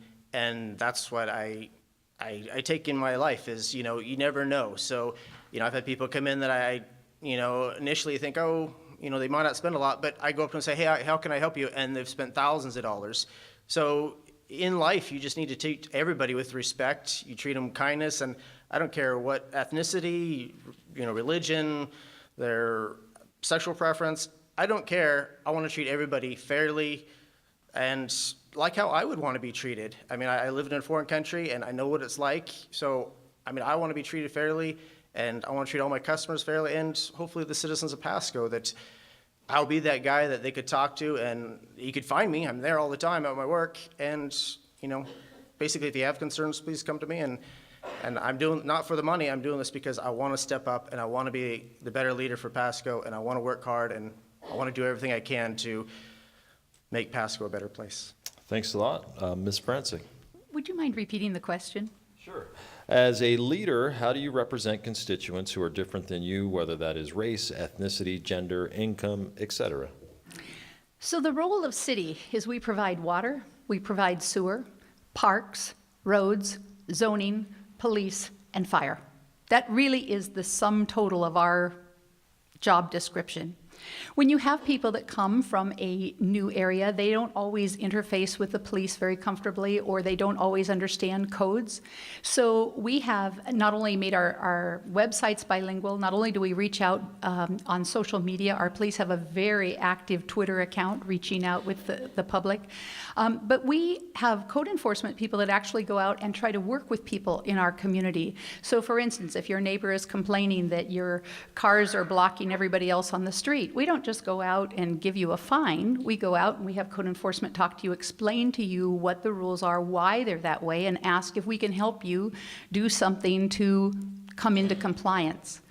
I think Mr. Milne said it well. You treat people with respect, you educate them to what the rules are, and you give them a reasonable time to try to comply with what it is we need to do as a community. I think that one of the things I find as a city council member is, in treating people with respect, I also have to remind people that we are a community.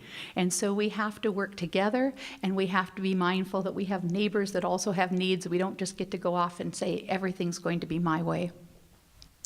Well, thank you both. That's going to conclude District 5. Give them both a big round of applause. Rebecca Francic, David Milne, great job, guys. Okay, we're going to get started with our final race here. We have some loyal customers in the crowd that have hung in here, so thank you guys for sticking around. Thanks for everybody on social media for staying with us. This is Council District 6. I've got Bob Hoffman to my right, Craig Maloney to my left, and I'll go ahead and read the rules, gentlemen. You've probably heard them several times, but I'll do it one more time. Each candidate is going to make a 1.5-minute opening statement. We will then move to a question and answer period with a 1.5-minute time limit on responses. All candidates in a particular race will answer the same questions, alternating who goes first. We have prepared questions, but we also have questions from the audience. Cards were given out on the way in, but you still have an opportunity if you want to ask a specific question here in Council District 6. Nothing of a personal nature, so we can collect that ASAP if you want. Candidates, I'll point out your timer here at the front. She's got a yellow 15-second sign and then also this red stop sign. You don't have to stop in mid-sentence, but we ask that you wrap it up rather quickly. We're going to start with that opening statement. So, Mr. Hoffman, you're up first.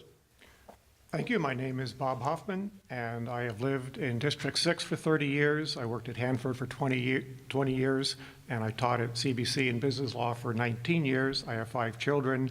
Their memory of downtown Pasco is pulling wagons for tips. They learned to be small business entrepreneurs at a young age. I'm a small business. I provide affordable housing for immigrant tenants in central Pasco. My education's in education, construction, business management, real estate, and law, and I hold the advanced certificate of municipal leadership. I have 12 years on council. I'm endorsed by the Home Builders Association for business and by Lavos Hispanic newspaper. Now I'm going to have a change of pace, and let's talk a little bit, have a little difference here, change of presentation. There once was a city named Pasco, some said was such a fiasco.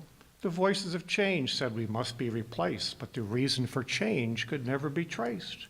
Some said Bob's a bit past his prime, but they know he's still toughest on crime.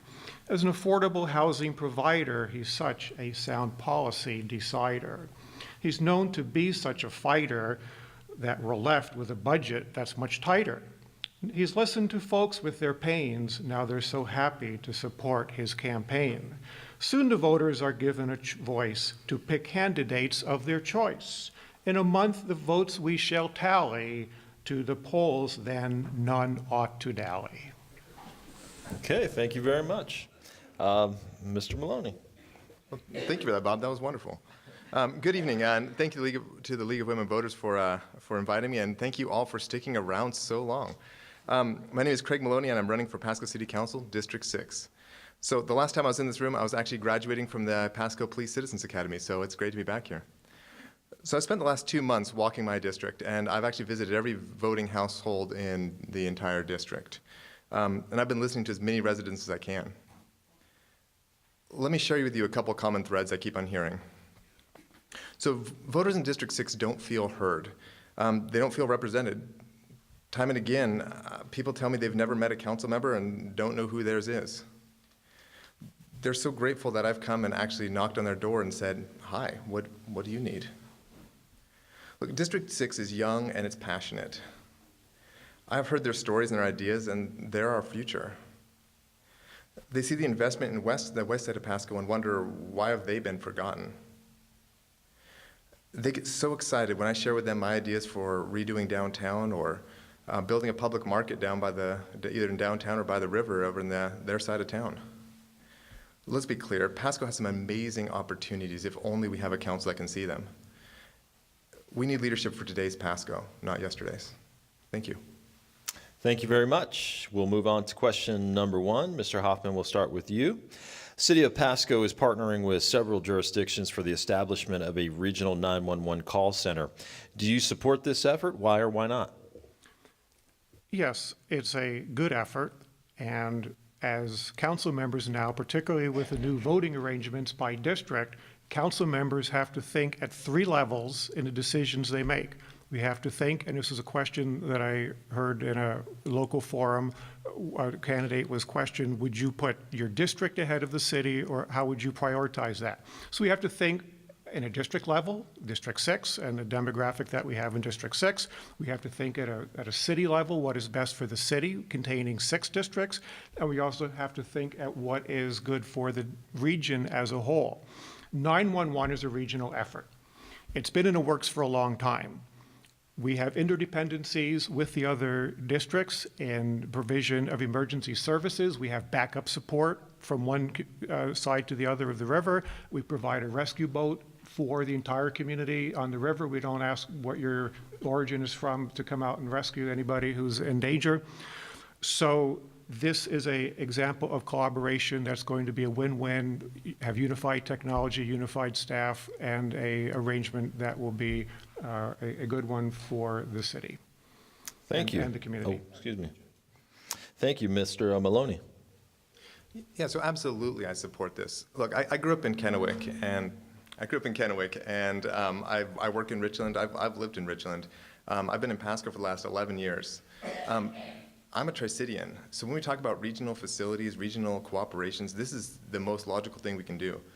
Look, I'm trained in process improvement. I'm a project manager, and I'm a community member. All we can do, the best thing that we can do for us is work together to save money, to increase our services. Let me tell you a little story. I had a friend who was in a domestic violence situation, and she made a phone call when her husband showed up, and I was standing next to her, and I made a phone call as well. It went to 2 different dispatchers. Luckily, I went to the right one, and we get the police one there quickly. So things like this improve the safety, they improve our efficiency, the way we use our money, and our sense of community. One of the things I think about a lot is what can we do for downtown Pasco? We're right across from the cable bridge from what Kennewick's doing in their downtown.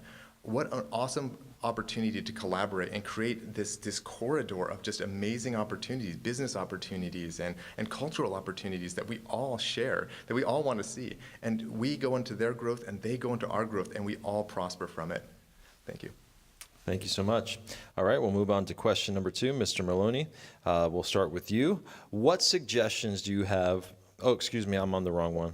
That's totally my fault. What is one direction of the current city council that you most support? If elected, what is one direction you would try to change? All right, well, I'll start with the one I support. So as I think Rebecca Francic said it very clearly in terms of the Lewis Street overpass, that is going to be an amazing boon for our community. That area, I go under it quite a bit, especially when I was out there walking the east side of my district. And it's a little bit terrifying to go under that. And during rush hour, it gets so backed up and so congested. That's the sort of investment we need to see on the east side of the town, and that's what our voters are telling us. When I knock on doors, everyone says, "Why? What about us? What do we need? What do we get?" And they say, "I see all this growth. Where's ours?" And I'm regionally minded and community minded, but we need to focus as well on repairing the damage we've done, but through lack of investment in the east side of town. In terms of Go ahead. I didn't mean to shush. In terms of things that I'll do a little differently. So when we're talking about the growth plans we have for West Pasco, especially off Road 100, I think we need to look at slowing that down just a little bit. Now, no one wants to hear slow down growth, right, and get in the way. But the simple fact is that infrastructure has to be in place before we can start the development. And before we can expand our businesses and our residences, we have to have everything in place beforehand, not afterwards. I lived off Road 68, and waiting through that light 3, 4, 5 times, waiting, watching people get hit in their car accidents because it's a congestion so bad to try turning. That's something we need to slow down, be thoughtful, get things in place, and then expand. Thank you. Thank you very much. Mr. Hoffman. Pasco has a lot of major projects going now that the council has come up with, and with the support of staff. And those include the development of the property that used to be the gravel pit in the far west Broadmoor area. And the council as a whole supports that. We support we're planning for 2 additional fire stations as we grow as a city. We need to revamp the locations of our fire stations to best serve and have responsive short times for our citizens. We need to continue supplying wastewater and clean water treatment facilities and maintain our roads, our access to highways as we've planned. And so these are things that I continue to support and for the bridge, Lewis Street overpass. I would like to see a statement bridge, something of beauty and elegance, not just of utilitarian I-beams with blacktop over it. I just see something that's going to be landmark. A couple of things I would change. Uber recently failed by a narrow vote. It came up time and time again, and I would try to bring Uber in. I realize there's pros and cons, the security issues, the fingerprinting, and so on and so forth. I would lean towards bringing it. And another thing I would do is, in the last few years, we've had employee pay increases that have exceeded the rate of inflation. I'm trying to balance the average pay that people in the community are getting, the raises you're getting, with what the city, and have a comparability of the city with those who are supporting and paying the taxes of the city, and make cost of livings equal to cost of livings, not more. Thank you so much. All right, we'll move to question number 3. Mr. Hoffman, we'll start with you. Serving as a city council member, what suggestions might you have for citizens of Pasco to encourage environmental responsibility? Environmental responsibility. Let's say what it doesn't include. I can see where this question's heading. Can you see where this question's heading? It's heading towards, among other things, with what's been proposed lately is mandatory recycling, which I do not support. Because we had Mr. Dietrich in from BDI recently to discuss that with us and give a presentation. At the end of the presentation, one council member said, well, now I'm totally convinced we should do this after hearing your presentation. And a minute later, I put on my hand and I said, after hearing the presentation, I'm totally convinced we should not do this. We both heard the same presentation. So we have a great system now of garbage collection that serves well. Current models of recycling do not include plastics, which is a huge, or glass rather, which is a huge chunk of it, and that's not workable anymore. We have no landfill problems. They're pressing the west side a lot here. So that's not something I would be looking into pursuing. We have great one pickup service.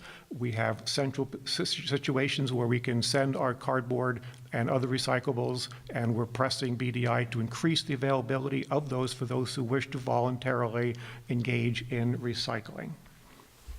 Thank you very much. Mr. Maloney. So when people talk about environmental issues, and it really depends in the Tri-Cities, what city you're in is what kind of question you, what kind of answers you hear. So for Pasco, we're at a little different stage in some ways than Richland is and Kennewick is because of where we're at in terms of finances and such. So what I would say the biggest thing we can do for environmentally is increase our density. And that sounds kind of like a strange answer, right? But right now we're sprawling and we're taking up all of this green space and all of this open air space that one of the things that the community loves, absolutely loves about the Tri-Cities is that you are 15 minutes from the middle of nowhere. The more we sprawl and as we continue to eat up those open spaces and those natural habitats, that's a problem for us. What we can do is we can look at how do we do mixed-use development in downtown? How can we focus some of our efforts on increasing those densities within our urban cores? It's something that there's a large contingent of younger folks who want that sort of experience, a walkable, livable community. And you can't have that if you can continue to eat up farmland and eat up into the wilderness spaces again and again and again and have these large suburban lots. So that to me, that's the biggest thing that Pasco can do is just simply increase our density in our core areas. Thank you. Thank you very much. Our final question, we'll start with you, Mr. Maloney. This might seem like an odd question for the city council candidates, but are you in favor of the school bond proposal that will be on the ballot? Why or why not? And please explain to us how you see the relationship between the Pasco School District and the city of Pasco. Absolutely, I support it. As a matter of fact, my wife serves on the Bond and Levy Committee, trying to make sure this thing gets passed. We're growing out, as we heard from some of the school board candidates earlier. We're growing at an elementary school and a half per year. That is an incredible amount of growth, and we need to be able to keep up with that. So there's multiple ways that the city can help make sure that we have the adequate funding for schools. The biggest one is making sure that we have the industrial and commercial tax base such that we're not writing this entirely on residential taxes and property taxes. What we want to do is the more growth we have in terms of industrial base, they get taxed at the property rate just like our residences do. Only businesses don't have kids, do they? So one of the things that will do is that will bring up more money with the same sort of bonds, and we can build more schools, keep up with our growth, as well as making sure that we're providing living wage jobs for their parents, so people have so that they're well funded. I think this is one of the more important issues and most important issues we can do. I believe the city also has a role in making sure that there's adequate opportunities for before school care and after school activities. I serve on the Pasco Public Facility District Board, and I'm trying to bring a water park to the Tri-Cities if the voters are interested, if the voters are willing to vote for it. That's the sort of thing that keeps our community vibrant for our kids, that gives them somewhere to go after school and on the weekends so that they also have a good experience here. Thank you. Thanks a lot. Mr. Hoffman. Thank you. I agree that that's an odd question for City Council. Very, very, very odd question. So I'm going to be, maybe not as committal as you would like on the answer. I have several considerations to bring forward on the issue. We did hear any number, all the members of the school board were emphatically in favor of it. But what I did not hear in the conversation when the question was raised on the school board was, what about the option of multi-tracking and full-time year-round to utilize our buildings more effectively before we add to building new ones, number one. Number two, I would ask the question of the district, what about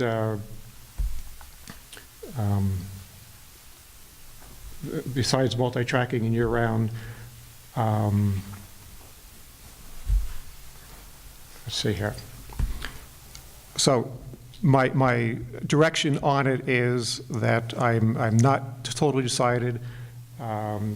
There are options. With the McCleary decision that's coming down, we're yet to see how that affects us. We've heard numbers from $4.59 per thousand to $1.50 per thousand of tax rate, and so I'd like to see how that shakes out before making that final decision.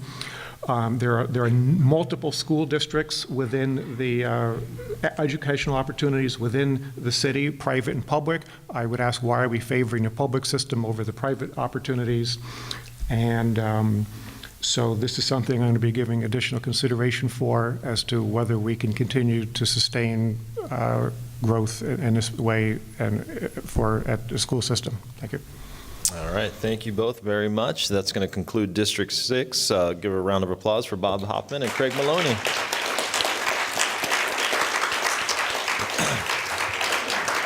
And that's going to complete tonight's forum. I want to thank the City of Pasco, the Police Department for letting us use this facility, also John Funfar with PSC-TV, his assistant Mark Ingram, Mike Charbonneau for putting this together, the League of Women Voters, and all of you out there who helped make this happen. So thank you very much. I'm Mike Gonzalez. Appreciate you having me. Thanks.